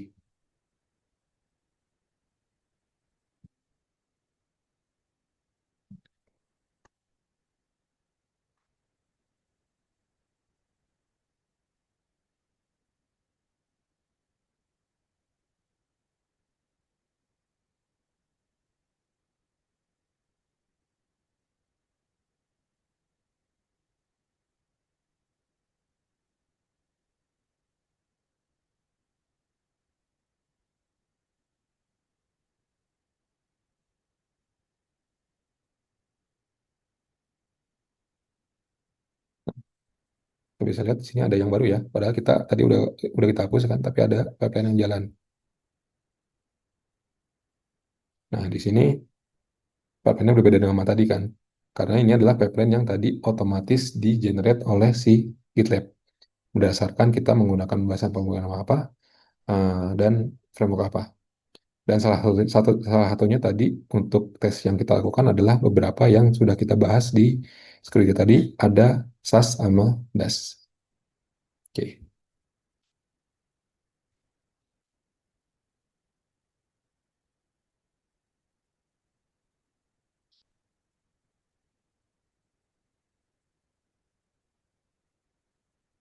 Oke, mungkin seperti itu ya. Jadi mungkin kita rekap ulang nih. Jadi untuk apa yang bisa dibantu oleh GitLab ya. Jadi dari tadi seperti yang sudah kita sampaikan, jadi untuk seluruh proses daripada SDLC atau DevOps sudah bisa di cover oleh GitLab ya. Kita ada issue management, kita ada merge request, kita ada CI/CD, dan juga kita ada security. Dan semuanya terhubung di GitLab satu platform tanpa harus kita nuker-nuker aplikasi atau context switching. Oke, seperti itu. Nah, mungkin karena saya sudah di trial juga sama operator nih, mungkin kita langsung masuk aja ke next agenda ya untuk diskusi. Oke, Jadi mungkin saya siap, siap. kembalikan ke Kang Iman ya. Hmm, Monggo Kang Iman. Oke. Terima kasih Kang Sigit untuk materi dan wawasannya yang luar biasa ya, karena tadi sampai in charge di teknis juga untuk dari sisi bagaimana membuat coding, terus melakukan CI/CD gitu menggunakan GitLab, dan ini menurut saya cukup sangat in touch sekali dengan kebutuhan dari sisi pengembang aplikasi ya untuk sampai operasional. Nah teman-teman semua, tadi paparan yang disampaikan sebetulnya udah cukup menarik ya dengan tema kita yang berkaitan dengan yang namanya DevSecOps. Dan sekarang nih teman-teman silahkan bagi yang mau bertanya kita kasih ruang sekitar 5 orang penanya. Nah di sini silahkan teman-teman caranya untuk bertanya mulai dulu dari raise hand dan nanti tinggal kita bisa untuk sampaikan pertanyaannya dengan langsung open mic atau menggunakan via chat dari Zoom ya. Silakan teman-teman.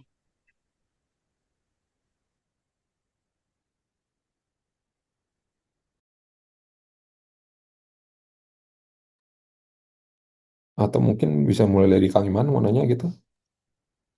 Boleh, boleh. Kalau dari saya sih paling tadi ya, masalah GitLab ini sebetulnya kan cukup menarik ya Kang ya, di Hmm. sisi proses dan CI/CD-nya. Cuma gini, apakah itu gratis gitu untuk Nah, kita gunakan? nah itu Karena tadi pertanyaan. lihat secara feature kayaknya ini bukan bukan feature yang biasa ya, karena sampai ada Iya, approval review dan sebagainya gitu. Boleh Kang, pertanyaan dijelaskan itu? itu sih. Nah, jadi seperti yang saya bilang tadi ya, jadi GitHub ini ada yang versi gratis, ada yang versi enterprise, ada yang versi ultimate nih. Nah, untuk tiap-tiap versi pun beda ini. Oke, Nah, ya. ya contoh aja nih, contoh misalkan Hmm, tadi itu, kalau fitur-fitur utama sendiri ya, GitLab ya. Repository itu udah pasti gratis ya. GitLab-nya udah pasti gratis, Oke, gratis. merge request gratis, review dan lain-lain itu tadi gratis. Hmm. Nah, cuma mungkin kalau misalkan di sisi issue gitu ya, issue management atau project management itu, Ya, project kalau management. yang istilahnya udah masuk ke agile sprint gitu kan, Scrum gitu kan.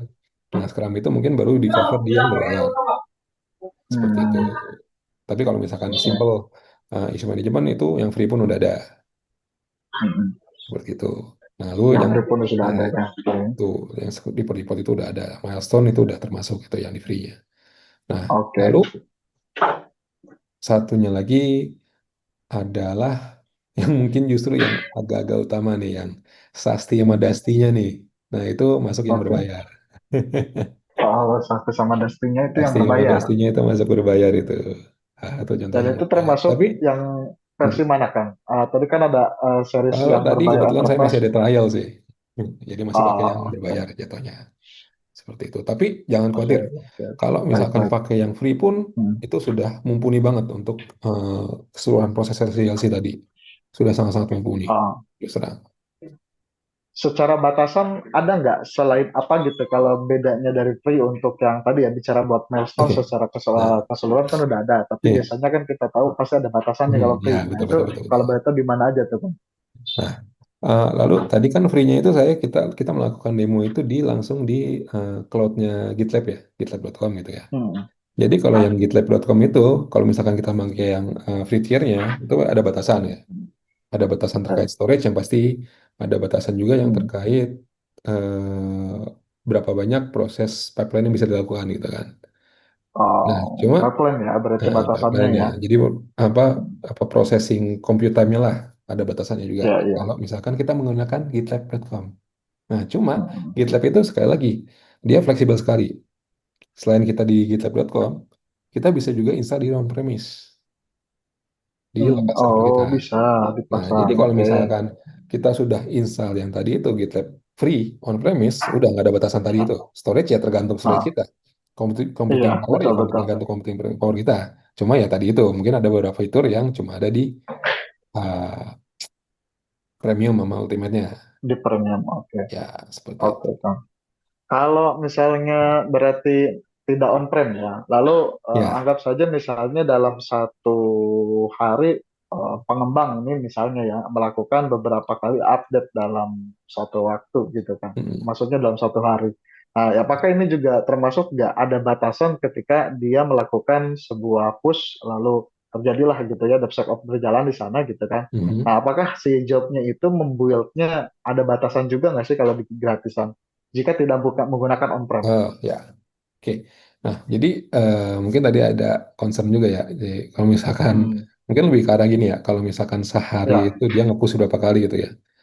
Sebenarnya hmm, nggak ada ada sih batasannya. Jadi dia ada istilahnya memang batasan terkait kalau misalkan asumsi orang nge-push ya, istilahnya dalam sehari 1.000 kali itu kan istilahnya nggak mungkin gitu kan. Itu berarti pasti bot itu. Nah hmm, itu pasti ada batasan di situ. Itu udah ada di GitLab-nya nih. ya. Tapi kalau misalkan terkait Oh, itu tadi, sebentar saya coba cek ke itunya aja sekalian ya. Itu oke, boleh, harusnya boleh, ada Kak. di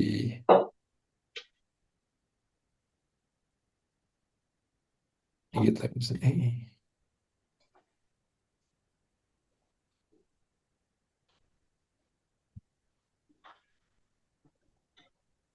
Hmm.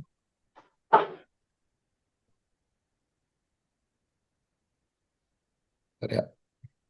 Ya, siap, siap, Kang.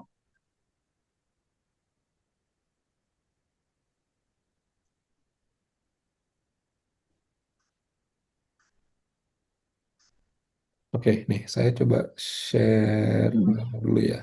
Ini masih bisa share kan ya? Masih, masih bisa. Oke, kirain udah nggak boleh saya share-share. Sangat diperbolehkan.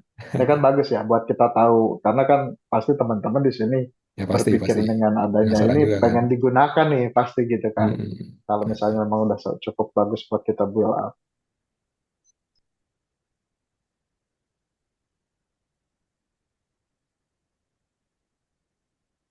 sebentar saya lagi nyari Windows-nya hilang ya. Hmm. Nah, iya. Nah, oke. Oke. Nah, jadi ini, jadi GitLab itu dia ada 3 edisi ya. 3 edisi, ada Hmm. free, premium, sama ultimate nih. Nah, ini yang Oke. ada bintang ini kalau misalkan kita di eh, apa? Di gitlab.com ya.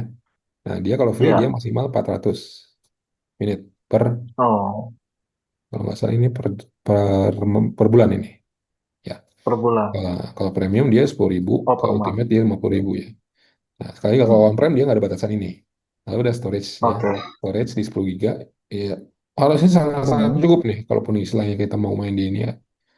Di gitlab.com cukup banget kalau misalkan free 10 Ya, giga ya.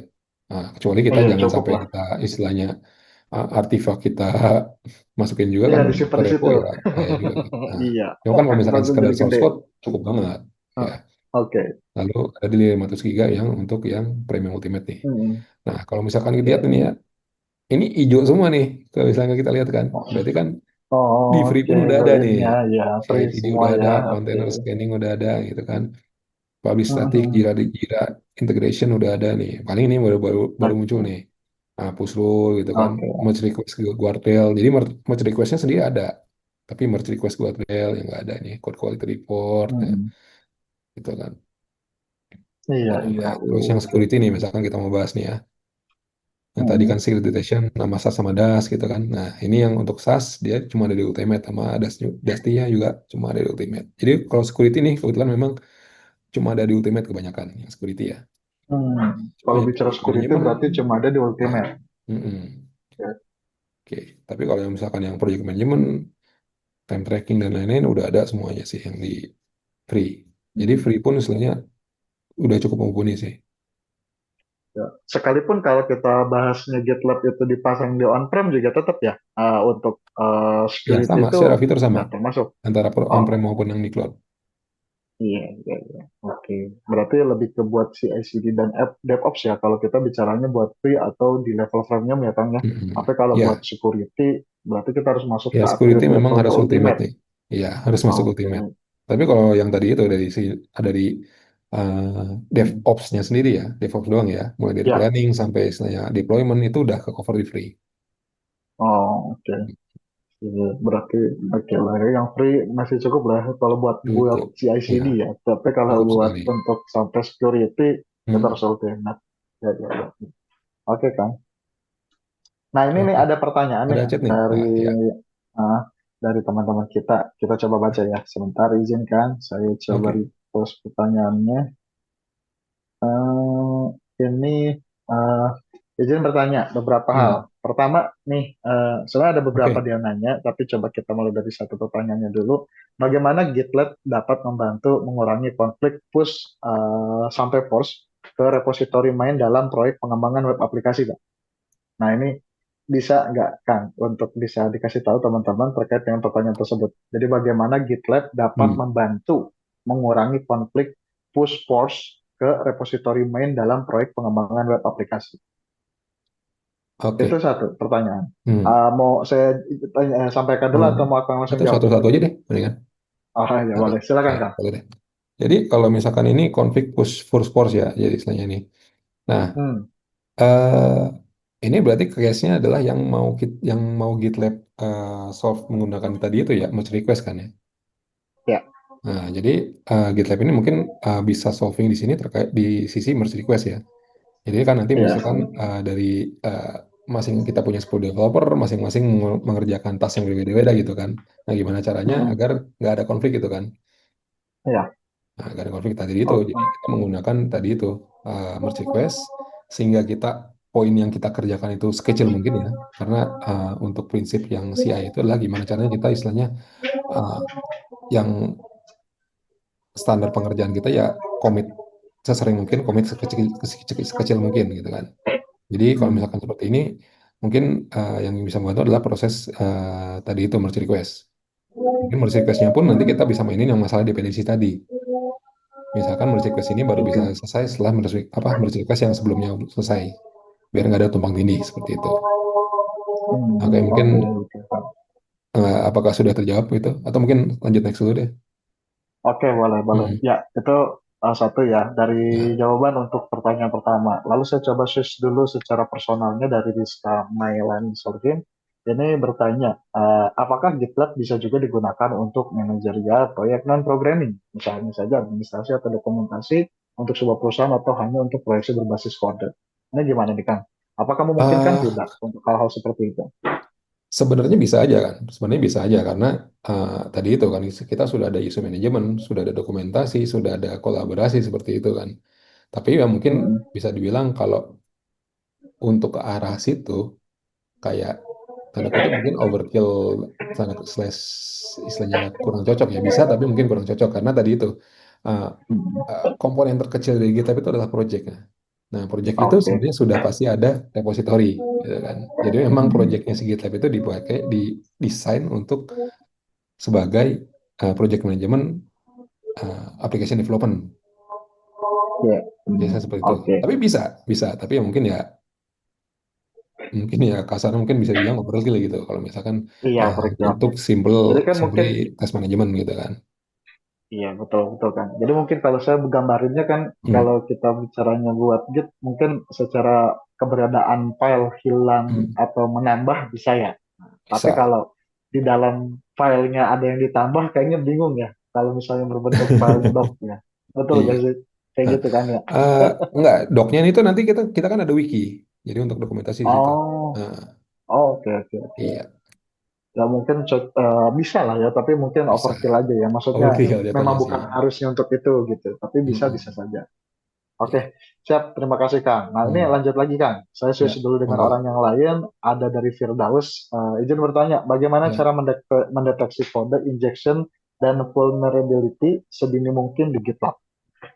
Oke, jadi di GitLab itu tadi itu ya, kita kan DevSecOps ya, Hmm. di mana seknya itu Ya, kita pindahkan ke kiri sedini mungkin gitu kan. Nah, iya, jadi untuk bisa mendeteksi itu, tadi itu kita menggunakan fitur-fitur security yang tadi itu, di antaranya menggunakan SAST hmm. sama DAST.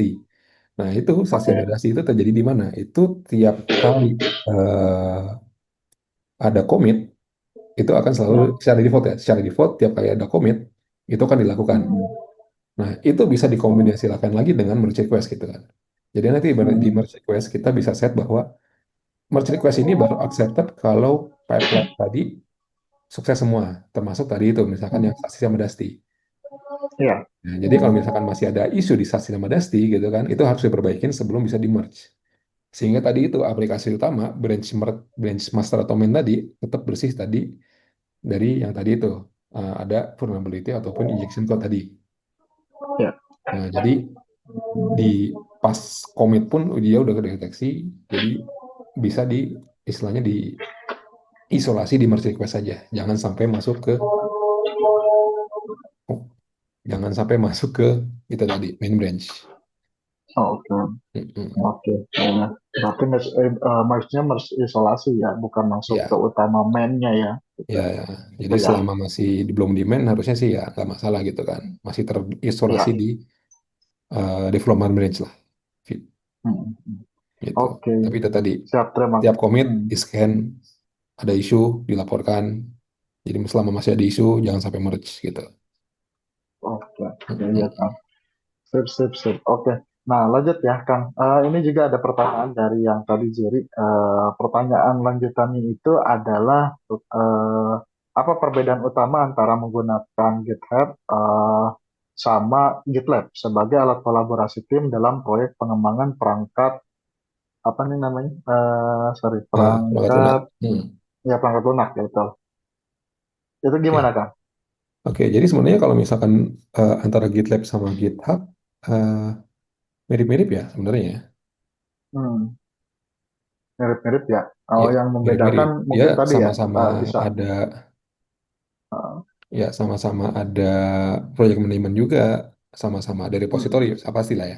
Sama-sama Git gitu kan ya. iya, Nah, iya. tapi setahu saya di GitLab itu mungkin lebih powerful di sisi yang CI/CD ke sononya. Dia lebih Hmm, powerful. Nah, terus sebentar saya ini eh, apa paralel cari tahu ya. Soalnya saya mm, pengen tahu apakah GitHub bisa juga di on premise apa enggak gitu. mm.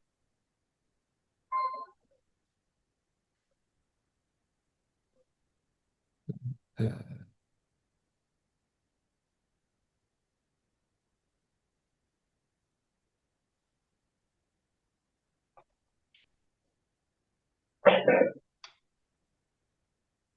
Terus nih Kang, selain itu ya, ya, sambil nyambi ya pertanyaan sambil nyari. tambahan, itu Lanjut. ada yang bertanya menyambungkan dengan infrastruktur cloud nih. Misalnya, bagaimana cara mengintegrasikan GitLab dengan infrastruktur cloud yang sudah ada untuk proyek? Misalnya mereka udah ngebuat proyek, tapi bagaimana Hmm, mengintegrasikan GitLab itu ke infrastruktur cloud? Mungkin lebih ke bagaimana si GitLab-nya nanti dia tuh hmm, hmm. ngedeploy gitu ya, Oke. layanan cloud computing gitu. Ya. Jadi mungkin kita masuk ke yang tadi itu ya, CI/CD gitu ya. Hmm, CI/CD. oke. Jadi CI/CD itu kan sebenarnya mungkin kelihatan bahwa dia wah running itu di GitLab-nya.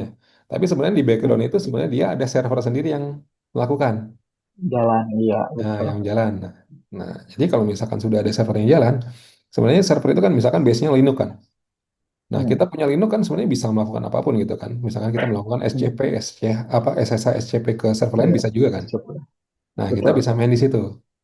Jadi kan kita Hmm, istilahnya eh, udah punya server cloud nih, udah jalan juga aplikasinya ya. Jadi berarti nanti ya. kalau misalkan kita mau automatic deploy itu sebenarnya apa continuous delivery gitu kan, kita tinggal define di pipeline-nya Hmm, bahwa after semuanya testing beres, kalau misalkan oke semuanya merge, build artifaknya atau build image-nya, copy ke enterprise apa cloud servernya, di running lah. Jadi tadi itu via runner hmm, itu tadi namanya, kalau di GitLab itu namanya runner ya, yang menjalankan CI/CD itu, nanti dia akan istilahnya nembak ke server lo tadi yang sudah ada. Tapi ya itu tadi hmm. catatannya adalah asalkan antara runner dengan cloud tadi sudah ada bisa terkoneksi gitu kan, Bisa terkoneksi, ya. Open bisa house ya, terkoneksi. atau Ya. open Nah, cuma koneksi ya, mungkin itu misalnya. muncul lagi kan pertanyaannya. Kalau misalkan Ah, infrastruktur cloudnya itu private nggak bisa diakses oleh internet. hmm, Nah, ya. itu gimana gitu kan? Nah, itu aman saja Hmm. asalkan dia bisa diakses oleh si runnernya tadi. Jadi nanti Hmm. infrastruktur secara umum mungkin Ya. infrastrukturnya antara infrastruktur si yang cloud tadi sama si runner tadi jalan di satu environment yang bisa akses. Hmm. Ya, si infrastruktur cloudnya nggak bisa diakses internet nggak masalah, asalkan si runnernya yang bisa gitu. Jadi Oke. minimal Ya. requirement itu runnernya bisa mengakses infrastruktur, runnernya bisa akses internet. Selama Hmm. itu bisa tercapai aman sih. Oh, oke. Berarti memang memungkinkan dan sangat bisa ya kalau buat akses ke cloud computing ya Yap, dengan mungkin bisa. konsep rule ataupun Hmm, tanpa internet tadi gitu kan. ya, Baik. Kang lanjut. Ini dua pertanyaan lanjut. sekaligus. Saya mungkin akan habiskan buat sesi pertanyaan ya teman-teman. Siap, Ini lanjut. ada dua lagi. Hmm, Bagaimana cara migrasi repositori dari GitHub ke GitLab tanpa hmm. mengganggu proses pengembangan yang sedang berlangsung? Itu satu. Dan Oke, di dalam GitLab adakah fitur untuk mengatur hak akses dan peran tim untuk memastikan hmm, keamanan? Itu oke. adakah posisi tersebut, Kang? Ada. Jadi Hmm. untuk yang nomor 4 ya. Jadi kalau nomor 4 ini kita sebenarnya kita bisa ada dua approach ya. Kita Ya. bisa import repo existing ya. Jadi jangan nggak cuma GitHub ya. Semua yang base-nya GitHub, base-nya Git Hmm. kita bisa import. Jadi semua Ya. historicalnya ke bawah kita bisa import ke Hmm. GitLab. Nah, Hmm. tapi bisa juga kita integrasikan GitHub ke GitLab. Oke. Ya, jadi Hmm. CI/CD project manajemennya GitLab, tapi reponya di GitHub itu bisa. Oh bisa, oke. Ah, itu Bisa bisa. ya. Jadi bisa Siap-siap. seperti itu. Jadi kondisinya kan kalau misalkan riset itu, alhamdulillah aman lah ya. Proses development nggak diganggu Iya. gitu kan. Ya, Nah. kalaupun misalnya kan mau apa mau migrasi, harusnya sih nggak terlalu terganggu Hmm. juga kan. Tinggal ganti URL doang ya kasarnya kan di repo lokal gitu kan. Karena Hmm. semua historical sudah kecatat kan dari Sudah proses kecatat. Ya. migrasi tadi gitu. Tapi kalau misalkan masih Hmm. mau pakai GitHub, aman juga. Bisa. Oke, lalu untuk Oke. kelima ini ada fitur hak akses itu ada hak akses. Jadi uh, untuk secara default itu untuk role di GitHub ya, kita bisa define define role manual. Tapi untuk default itu kita Hmm. ada owner, ada saya agak lupa manager atau gimana, terus ada developer, Hmm. ada review, sama ada guest. Nah itu defaultnya macam-macam. Nah misalkan owner sama manager dia bisa bikin project, bisa bikin konfigurasi apa, ubah konfigurasi dan lain-lain. Developer cuma Hmm. bisa istilahnya commit, push dan lain-lain, bisa komen dan lain-lain. Misalkan reviewer, apa istilahnya reporter itu cuma bisa ngelihat doang gitu kan. Nah kayak gitu. Hmm. Itu default role-nya. Tapi kita bisa define role secara manual ya, custom Hmm. seperti itu. Jadi ada hak Oke. akses gitu ya. Pun begitu juga ada grouping. Ah, Nah, jadi untuk tiap-tiap user itu bisa juga di manage based on group gitu kan. Jadi ada grup oke. QA, ada grup istilahnya developer, ada grup manager dan lain-lain. Jadi ada Oke. gitu. Ada ya. Untuk Hmm. hal tersebut pokoknya berarti masih memungkinkan dan itu memang ada Memungkinkan juga di itu harusnya GitLab ya, sih Kang ya. bare minimal Di untuk as defaultnya repo ya. aplikasi apapun sih yang masalah user role itu mah. Iya. Betul, betul, siap. Gitu. Oke, teman-teman, terima kasih nih untuk semua pertanyaan dan alhamdulillah itu bisa tertampung dengan baik dari jawaban-jawaban Kang Sigi juga kepada penanya. Nah, untuk berikutnya kita nanti akan coba minta teman-teman, saya akan bagikan dulu sebelum nanti kita akan summary dulu ya. Itu eh, saya bagikan dulu summary-nya ya, Pak ya. Saya izin share screen. Oke ya. Nah, ini saya izin subscribe dari materi.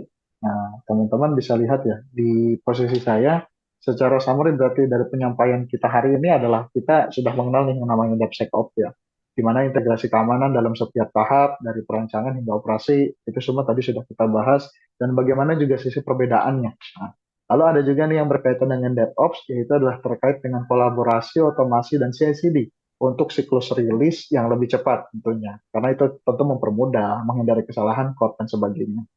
Adapun juga kita memahami bahwa Agile adalah salah satu yang bisa kita manfaatkan untuk fleksibilitas dan iterasi untuk responsif terhadap perubahan. Karena konsep dari konteksnya adalah tadi ya, kita membahas pengembangan yang tentu memanfaatkan Agile itu adalah jauh lebih baik dalam kebutuhan DevSecOps ini.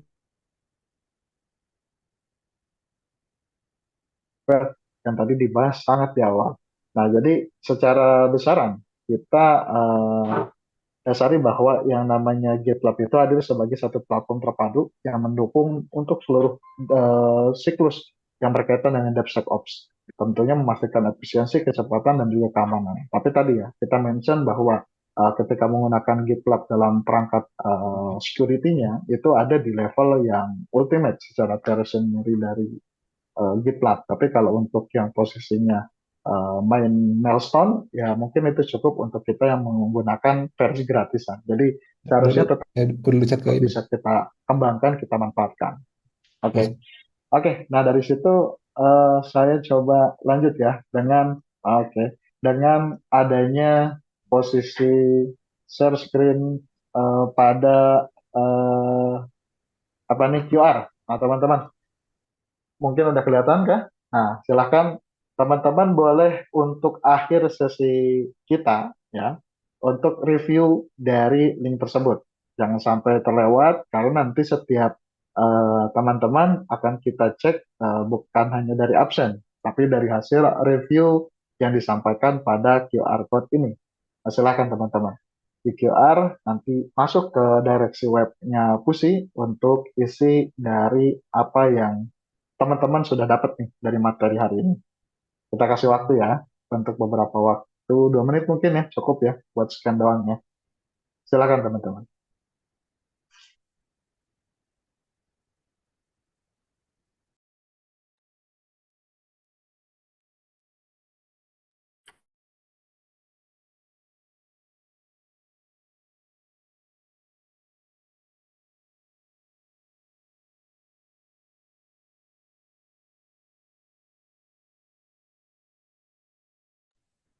Oke, dirasa sudah kah semua? Ataukah mungkin ada yang belum? Pastikan ya, linknya sudah bisa didapat dulu untuk bisa dapatkan. Nah, kalaupun memang ada butuh kejelasan, kalau nggak bisa saya QR. Nah, ada tuh di chat ya. Chat Zoom buat teman-teman mengisi survei yang sama dari link QR code yang sudah disampaikan di sini. Nanti teman-teman isi dan pastikan dengan nama lengkap, bukan nama lengkap, sorry, gak ada biodata di sana, tapi intinya teman-teman coba isi survei di sana dengan sebaik mungkin, dan apa nih kesan-kesannya teman-teman setelah mengikuti webinar ini, serta bagaimana nanti feedback ke depan, apakah kita bisa bertemu lagi di acara yang seperti ini, atau teman-teman bisa memberikan masukan tambahan terkait dengan acara ini. Oke, teman-teman, itu akhir dari kita buat pembahasan materi webinar saat ini. Nah, dengan saya, Iman Sanjaya, dan juga pemateri kita, Kang Singgih Yonanto. Kita akan coba akhiri dengan sesi meet. Jangan lupa dulu, silahkan teman-teman bisa buka on cam-nya. Kita nanti mau coba capture ya, satu-satu, atau tepatnya satu wall gitu ya, dibesarkan, buat nanti kita boleh. jadikan ini absensi sebagai pertemuan di webinar ini. Oke ya, pastikan teman-teman membuka kameranya dulu. Boleh ya, izin teman-teman ya. Oke, siap. Kita coba capture ya. Mulai ya. Kita mungkin sekitar 5 kali capture. Oke, mulai dari frame pertama dulu. Satu, Ini, dua, tiga. ini Kang Iman pakai Oke, gaya apa Kang Iman? oke. Saya sih jempol ya. Jempol, oke. Bapak-bapak, oke. Satu lagi. Ya, frame kedua. Satu, dua, tiga. Oke, frame ketiga. Satu, dua, tiga, frame keempat. Satu, dua, tiga. Terakhir, ya, frame kelima. Satu, dua, tiga. Oke, cukup. Terima kasih teman-teman semua yang Terima sudah kasih. hadir, dan Kang Singgi juga nih sebagai pemateri. Saya sangat terima Sama-sama kasih Kang yang sudah Iman. mengisi materi ini ya.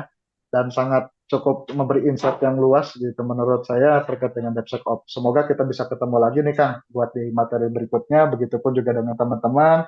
Semoga sehat selalu dan sampai jumpa di waktu berikutnya. Dan ingat, untuk sertifikat 5 hari setelah dari acara ini, baru kita bisa assign ke teman-teman semua.